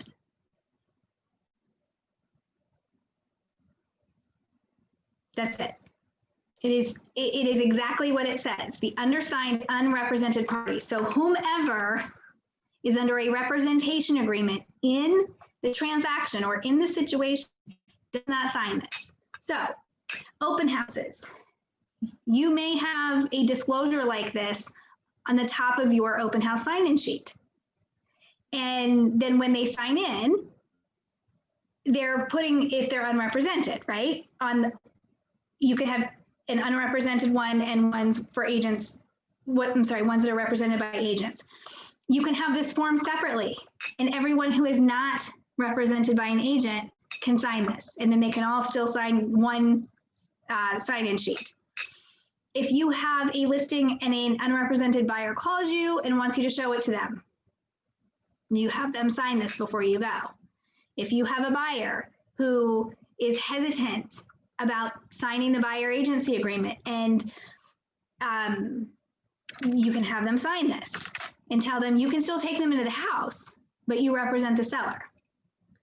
Now, something I didn't talk about in the buyer agency agreement is that the term of the agreement can be 1 day. It can be for 1 week. It can be for specific properties. So if you have clients that are hesitant, right, to enter into a long-term relationship with you, you can put in the purpose section that it's for whatever property it is that you're going to show them, and that it's for 1 day, 1 week, 1 month, whatever, so that you avoid having to have something like this signed with a buyer that you really want to enter into a representation agreement with. Questions on this document? Shannon, I've got a question on the designated agent sheet. Okay. And that's the simple question is, if I have a listing and I'm also working with a buyer who is interested in that listing, and for instance, we're not doing dual representation, we're doing designated representation. And since I know Veronica from my market center, and I asked Veronica if she would then represent the buyers in this instance, is that okay, or does it have to be you deciding who is going to represent the buyer in this instance? No, so the wording on these documents is very confusing. I don't have to decide. I prefer not to decide. I can decide if you need help, but you can work it out amongst yourselves if to who you bring into the transaction. Absolutely. Remember, the wording on these documents is because all of the clients are representatives of the broker and the brokerage, and we are assigning some. I'm sorry, the clients are the buyers and sellers are the clients of the broker and the brokerage, and we are assigning representatives as the salespeople to work with them, is what it looks like from. So yes, you should feel free to put them in the hands of whoever you are comfortable with. Super, thank you. I have a quick question, Shannon. With unrepresented, can you hear me? I can, Jennifer. Oh, okay. With unrepresented, so only the unrepresented party signs this. The other party who's being represented doesn't sign it. Is that correct? That's correct. Okay. I have a follow-up question, Shannon. Yes. So let's say we have a buyer who wants us to show a property, but yet they haven't signed the agreement yet, and just say, well, I just want, like, knowing the market, I just need to see this property, and if I like it, you know, obviously I want to use you. Can you use this form to show them the property, and if they decide, you know, yes, this is the right property, just have them sign the buyer broker representation afterwards, and then now they're being represented, but just have this covering your own back, you know, you showing them the property? Yes. What they need to know, though, when you're showing it, if they choose to sign this instead of a 1-day buyer agency agreement or a 1 property buyer agency agreement, is that you are representing the seller when you take them in under this agreement. You are not representing them. So Shannon, it's closing for a while. I'm sorry, Giovanna. You froze for a while, so it was a kind of 3-4 seconds that we didn't listen the whole answer. Okay, so if you have a disclosure of unrepresented parties and you take someone in to see a home under it, you are not representing their interests at all. You are representing the seller. So it's best to have a one-day buyer agency agreement signed or a one property buyer agency agreement signed so that you are representing that buyer when you walk through and not representing the seller, because that's very confusing for the seller. For Can I ask a question with that? Yes. What if you do the one-day buyer agreement? Mm-hmm. You put the offer in for them and they leave you and you get nothing. It happens. Okay. So it does happen. And sometimes it depends on your relationship with people, where you met them, what the circumstances are, whether they are testing out, to see if you're the right one for them. You should be testing them out as well, quite frankly. We should be interviewing clients as much as clients are interviewing us. I don't think we do that enough. And if they take your time to go see a home and have signed that document and then they go radio silent, you don't want them anyway. They're going to waste someone else's time and not yours. You're gonna go work with someone who actually wants your services. So I think that in doing thoughtful buyer consultations and doing thoughtful listing appointments with our needs analysis and really asking a lot of questions, we are going to determine if it's a right fit for us. It's not just about selling ourselves to get someone to sign up for us. It's about building a relationship and getting into a partnership with the clients, not just selling them on our services and then have something go wrong later. There have been plenty of times over the years that I have had potential clients where I've said, I'm not the right one for you. I'm not going to be able to help you. And sometimes it's because of, maybe they have a real unrealistic expectation of the market. Sometimes sellers want to price things too high or not do, the work that needs to be done. And I don't want to waste their time or my time. I've had some landlords that want to be a little too discerning about their application process, and I can't be involved. And so it's not about just getting the agreement signed for me. It's about the whole thing. So I have a question as well. So yes. To my understanding, if I'm a listing agent and I know someone who might be interested in my property, do I have to make that person sign this agreement, or should I just simply refer it to someone in my brokerage? So it's always better, in my opinion, for clients to be represented, right? For purchasers to be represented, for sellers to be represented. I think it avoids a lot of confusion later on. So in this case, if you know someone who wants to make an offer on a property that you are listing, my suggestion is that you refer it to someone in the office and you can work out a referral fee from that buyer side commission. It doesn't have to be the full thing. It could be the full thing, but it doesn't have to be. You can work out something with one of your colleagues.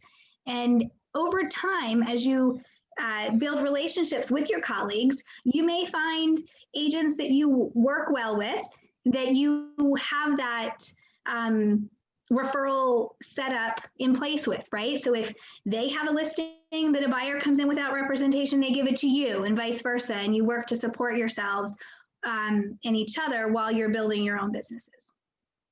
All right, thank you. Shannon, sorry, a question, I'm sorry. So if I have a buyer, right, and I let them sign as unrepresented disclosure, right, it means that in this case, I am not represent this client, right? So in this case, I represent just the seller. Okay. So it's the same thing if I go with the client without let them sign a represented party. In this case, still, I just represent the seller. So what is the purpose of this document? I'm sorry, I don't understand. Okay, so the purpose of this document is by Virginia law, at the first substantive conversation about real estate, the agency disclosure has to be made in writing. Okay. But it's the same thing, but by law, you need to do. It has to be in writing, yes. Okay. Yeah, that's why. All right. Moving on. Our one-time showing agreement. All right. One-time showing agreement. This is for the for sale by owners. This is when there's a FSBO and they don't have an agent, so it's not listed in the MLS with a brokerage for a brokerage commission.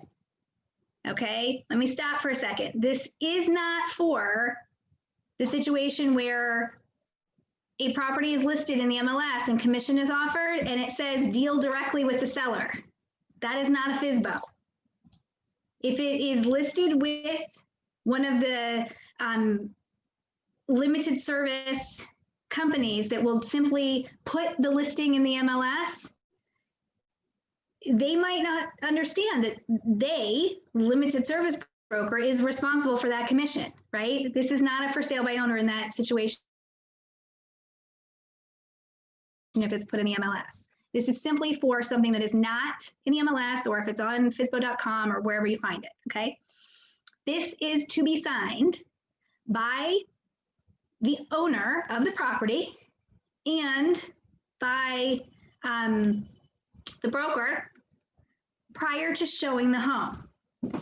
The other piece that goes with this is the document we just reviewed, the disclosure of brokerage relationship for unrepresented parties. So this document and the disclosure that this owner is not represented are to be signed prior to showing. So in this situation, it says the property address, owner's name, purchaser's name, right? Who are you going to take to see the property? What is the owner agreeing to pay in commission? It has a caveat in here that that this offering is valid for 90 days from the showing. The commission shall be paid at settlement, right? So it will come right out of the proceeds from the transaction from the seller, just like in a regular brokerage represented seller. The owner's asking price will be blank, okay? And it goes into talk about how the parties understand that this broker only represents the purchaser, right? This does not authorize you as the agent to take any other clients through the house or for the FSBO owner to offer the same commission. If you have another client who you think might like the property, you get another document signed. Okay, and then it has the wire fraud alert in here, and that's it. Super easy, but it helps you to stay within the lines of your code of ethics, which states that the commission is not negotiable after showings, right? So you're setting it all up front.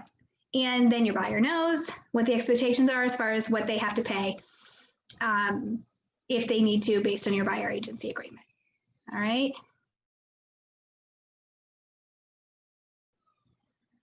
I think this is the last document for today. Woohoo! Buyer's acknowledgement of potential adverse consequences. Okay. So this document, it says right at the top, underlined, it's not part of the sales contract and it's for discussion and disclosure purposes only. This is something that I'm reviewing with you guys today for time's sake. It is something that you could review with your clients in your buyer consultations when you talk about setting expectations. So it's another reason why I've added it here. And it is something that isn't signed until you're making an offer. Okay, so you would be revisiting it on your offer day. But it's important to know about this. So it says that they're acknowledging that they're signing this when they are submitting an offer, right? They're the buyer, the offer date for a specific property, and that you're the agent of KW United, and that they are making an offer that certain contract terms or provisions are being waived or not invoked, and that we have had the discussion with them that there could be potential adverse consequences, right? Something could go wrong, or they might not know something based on what contingencies have been removed or not invoked in the transaction. Okay, so it has a couple of items here, and then it has other. So these are the most common contingencies that are waived. And then there could be something else in the other section, right? So it could be a number of different things based on what it is they're offering, but generally it's one of these things. So what does this mean? Well, it means if they're waiving their home inspection contingency, it means that they may not know what the true condition is of the property until after closing. And you've had that discussion with them on what the risks are of not having a home inspection or waiving an appraisal contingency. You've had the discussion with them about what the risk is, that if it appraises below the list or the contract price, then that buyer has to pay the cash difference, right? You're having that discussion with them on whatever it is. So this is another one of our CYA documents that, one, puts it in writing to confirm that we had the conversation, and two, it gives you another ease of a talking point, right? Sometimes we have clients that are a little harder to communicate with others. So this document is very easy to say, my broker requires it. I'm happy to be the bad guy. Sometimes I'm the bad guy when I don't want to be the bad guy. But usually I prefer being the bad guy when you guys want me to be the bad guy, and blame it on me and just say that if we're waiving these contingencies, then we have to have it. We have to have this document. So you would go over it really with the offer, but I would encourage you to go over it during your buyer consultation when you're talking about the expectations of making offers. And actually during buyer consultations or early in the process, I also would encourage you to review the offer documents with your clients so that it's a more seamless process when it's time to go into making the offer itself. Oh, right? You guys have already talked about the terms. I have one real quick question with that one. So Yeah. that's only when you have a buyer agreement signed, correct? Not when you have an unrepresented party. That's correct. Okay. That is correct. Absolutely. And this is not in combination with, like, if we were to do the inspection as like void only, we would not need this because we're not totally waiving contingency. We're just checking. Correct. Correct. So this document, we have them sign along with the 5 documents? No. After the offer is, after the offer. Yeah, that document is only signed if it's applicable when they're making the offer, right? So you would have all the offer documents prepared and they would sign, which is what goes to the listing agent. But that document is signed when they're making the offer, but it's just for our records. And it's only if it applies. Sometimes nothing applies on there. Sometimes they're not waiving anything that is scary, right? So you don't need to have it signed. It doesn't go with every single buyer. Yeah, for example, Shannon, if let's say they have waived the home inspection and they are giving rent back $0 charge, do you think that we can use this form?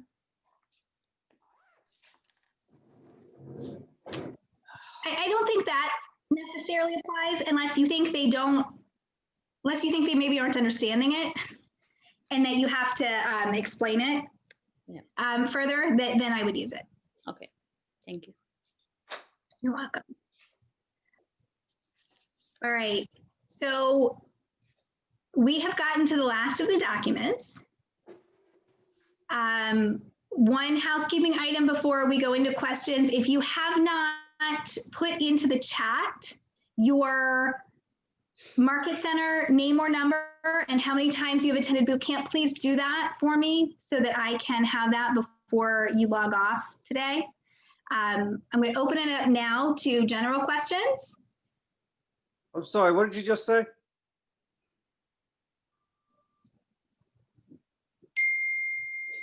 Oh, Richard, were you asking a question? You may have to repeat it. Yes.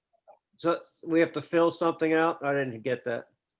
Okay, so if you click the chat feature at the bottom of the screen, it'll allow you to type in your market center number and how many times you've attended boot camp. Okay, thank you. Thank you. Shannon, I have a question about the unrepresented party disclosure. You mentioned that you could have the buyers sign one-day agreement or specific to the property. You would just use the buyer broker agreement and either put 1 day for termination, well, 1 day, you will just put the next day, or where would you put the property if it was specific just to that property? In the purpose? Purpose. Okay, Right. got it. Thank you. And what would you do for the term though? So for the term, you could put anything they're comfortable with. It wouldn't matter because it was specific to that property. To the property. Okay, got it. Thank you. You're welcome. Good question. All right. Other questions? I just have a quick question.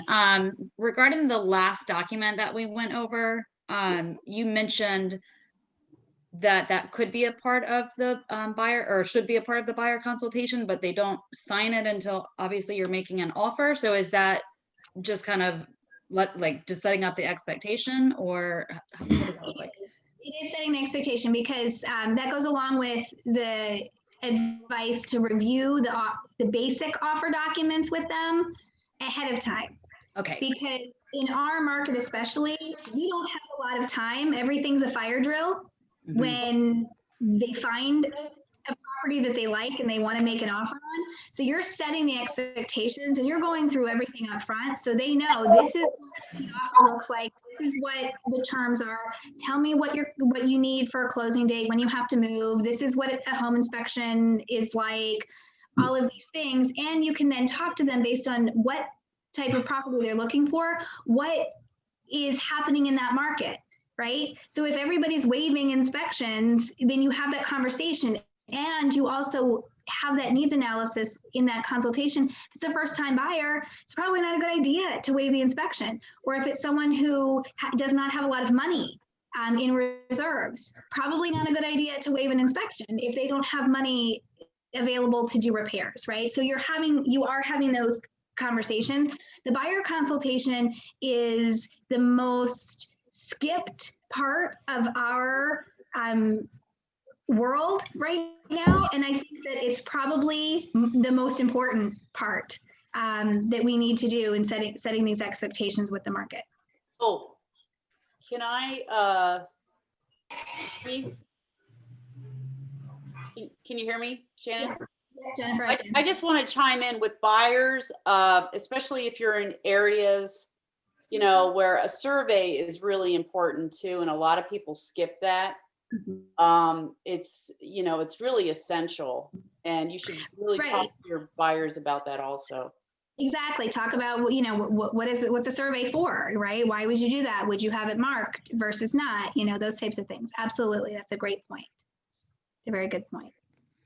Shannon, sorry. If you do an open house and you let them represent, you know, disclosure and represent the party, and something happened to the client during the open house, like he fell from the stairs or whatever, something like that, I always want to ask this question: who is responsible in this case? The homeowner carries homeowner's insurance, and anyone that comes in to a showing in a home is considered a guest of the seller. So it would first go through the homeowner's insurance. So also, if let's say if I don't let them sign a represent party, okay, and I just go to the open house and the client asks me that, do I still, you know, there is something they can do the client to me? This is the first time I see disclosure of brokerage relationship for unrepresented party. I never see this document before, and it happened that I bring a client also with other buyer agreement. So you know, this is the first time I see this document. I don't know the other, but it's something that the client can do to me if I don't let them sign this document. So remember what our relationship is back to that buyer agency agreement. What is our responsibility? So them getting hurt in the house isn't our responsibility, right? That's not what's covered under there. It's only things that have to do with disclosure, representing their interests, being truthful, those types of things. Okay, so nothing they can do if they don't sign this document.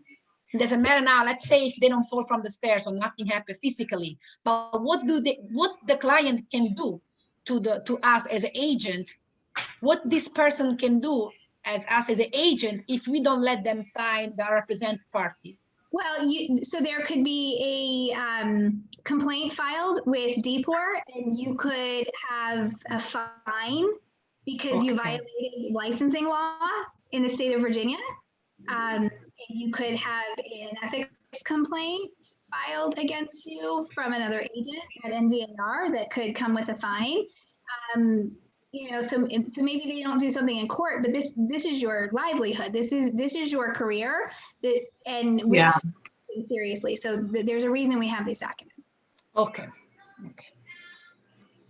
Shannon, were you suggesting to have this document signed by everyone who enters the open house and say they are unrepresented?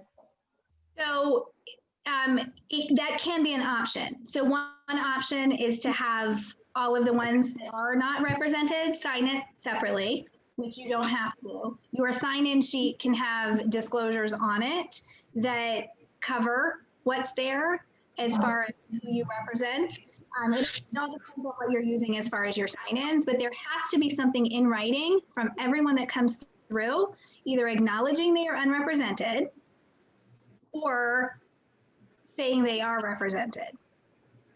So on my sign-in sheet, I have it's a thing, a check mark. It says, do you have a real estate agent? And you check yes or no. Is that okay? Like, would that suffice for? So that's only okay if they're represented. There has to be a disclosure somewhere else on the document that says that you represent the seller, right? And that they are unrepresented. So yeah, so that can be fine if they are represented, but if they're not, then we're missing some key information. Okay, so I can add that like at the bottom of the sheet, like, you know, while I'm here, I represent the seller, like something like that. Like agent represents the seller. Correct. It can say if you were right, exactly, and we can put some verbiage together for you on that. Gotcha. Thank you. Yeah, thank you. That was the gist of what I was saying. But yeah, absolutely. I'm gonna put that on my list. All right. What other questions? No other questions? That's awesome. If I was that thorough today, amazing. And we're not going to go over time, which is even better. I can probably give it a longer break next time. So I would like to hear 3 ahas before we go. And once we get to 3, then I will set you free until time for Command and DocuSign back here at 1 o'clock. So the faster I get your ahas, the extra couple of minutes you might get.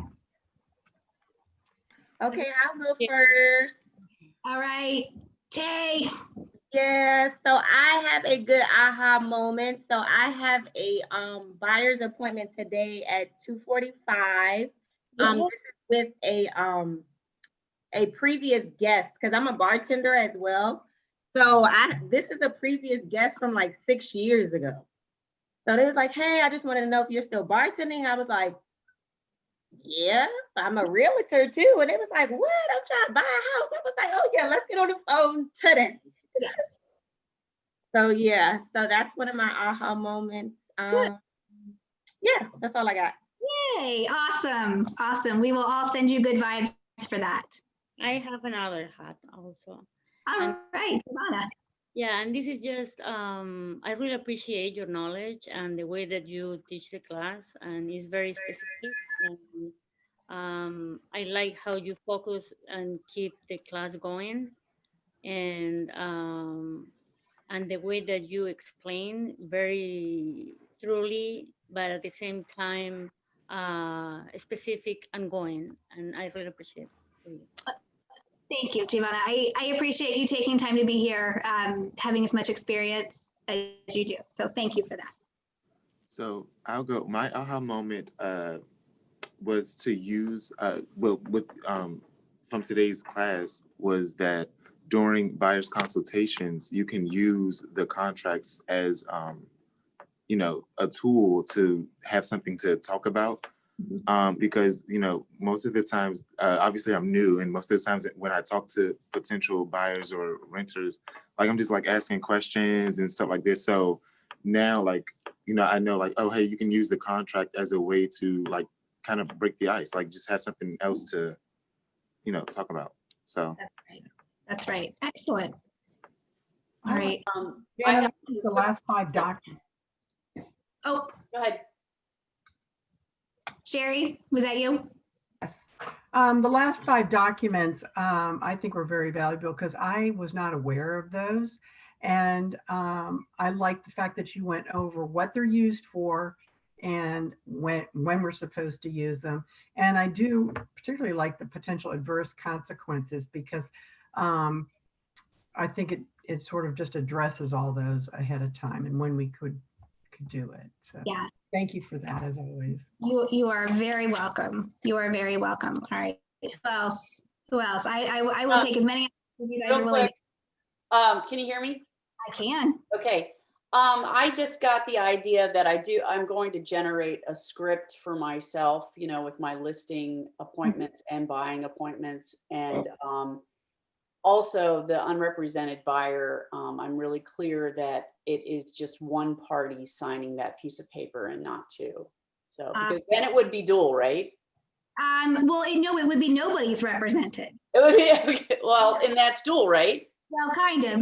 Yes, yes, okay. And no. It would be nobody signed up with a brokerage, and I'll tell you, you know, for agents that have been in the business for a while, that was something that was signed all the time, and it's only been over the last few years that we've been sort of enforcing what it's really meant for. So I'm glad that was helpful to you today. Yeah. Thank you, Shannon. You're welcome. All right. Shannon? Bill. Yes, I appreciate your teaching of this today too. Very thorough, and it's very much appreciated. My aha was in the buyer representation agreement, number 8, the compensation, that you specifically want a number or percentage, no verbiage. Thank you for that. Yep, thank you. I really want you guys to have enforceable agreements, and that's something that is, you know, it sounds good when we're talking to our buyers to say, oh, don't worry, you don't have to pay that, but ultimately it doesn't really give us an agreement that's worth anyone signing. So. And I'll add on to that. That was my aha too, Bill. But I also like the fact that you told us that that's the minimum you will agree to accept. That was really great way to explain it. Good. Thank you, Lisa. And thank you, Shannon. I'd like to add to the compensation that you clarify that the admin fee should not go on there, because if your compensation exceeds what your minimum is, then you can't collect that admin fee. Right. So thank you. Thank you. Okay, me too. I got one too. So I have, this is actually my 3rd time doing boot camp, and it seemed like every time there's something new that we haven't heard from the last time. So like Sherry said, I'll piggyback on that. The last 5 pages, I have not heard of that either. So knowing when to use them and what they're good for is like, you know, it's good to know, because it seemed like every time something new that you didn't know before. So keep taking the boot camps, because it's always something new that you will learn in the classes. Well, thank you for that. And I will say that, you know, Gary Keller says take classes 7, 8, 9, 10 times, right? You are at a different place in your world, in your business, in your environment every single time a class is offered. It can be a different instructor. It can just be a different point in your life. You are prepared to hear different things at different times when you're taking it. And so something that maybe was in a previous class that was taught, it was just too much of a fire hose for you before, and you just couldn't internalize everything. And so this time, like, you've mastered one piece of it, right? And so now you want to focus on another. So yes, thank you for that, Yessie, because I do feel that it's important for us to be revisiting. And I'm the broker, and I take contracts classes. I go and I listen to other attorneys that are in our environment and how they teach. And I want to hear things that they're seeing, and maybe there's a different perspective. And there are lots of stories that I tell that I have gotten from other people through the classes that I have taken. I am sharpening my saw. So I applaud all of you for doing the same thing. It's also confidence boosting, just having that knowledge. And like now you just, kind of know when you go into these appointments, you can speak with a bit more, conviction, because you kind of, what you're talking about. So thank you. And I appreciate that. I can't wait to see what I learned the next 4 days. Yeah, awesome. So tomorrow we will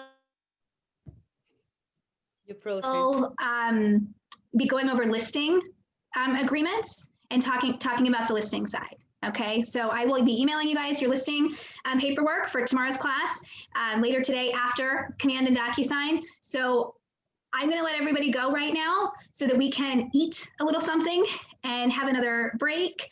Some of you will not join us again, and that's okay, because you are experts, and others of you will be back because, again, we like to spend time together, and seeing things in a different way or asking different questions can help.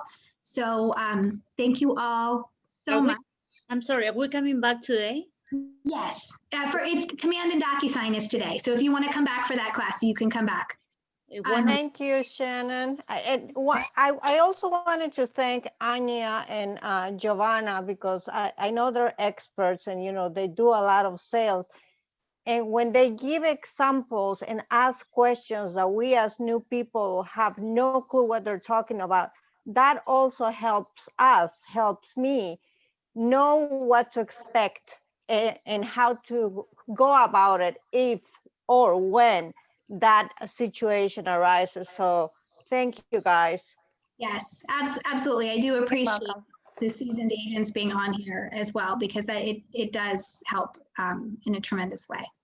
Thank you so much, Shannon. Bye, everyone. Okay, see you later. Bye. You Thank soon. you. Shannon, at 1, right? Tomorrow. Yep, 1 o'clock for this afternoon. It's the same link, right? Yes, Same and link? same link, and 9 a.m. tomorrow, and I'll put that in my email later. It's 9 a.m. for the rest of the week, okay? Thank you. All right, thanks. All right, Shannon, do you expect to go till 2:30 this afternoon? Yes, 1 to 2:30. Super, thank you. Thanks.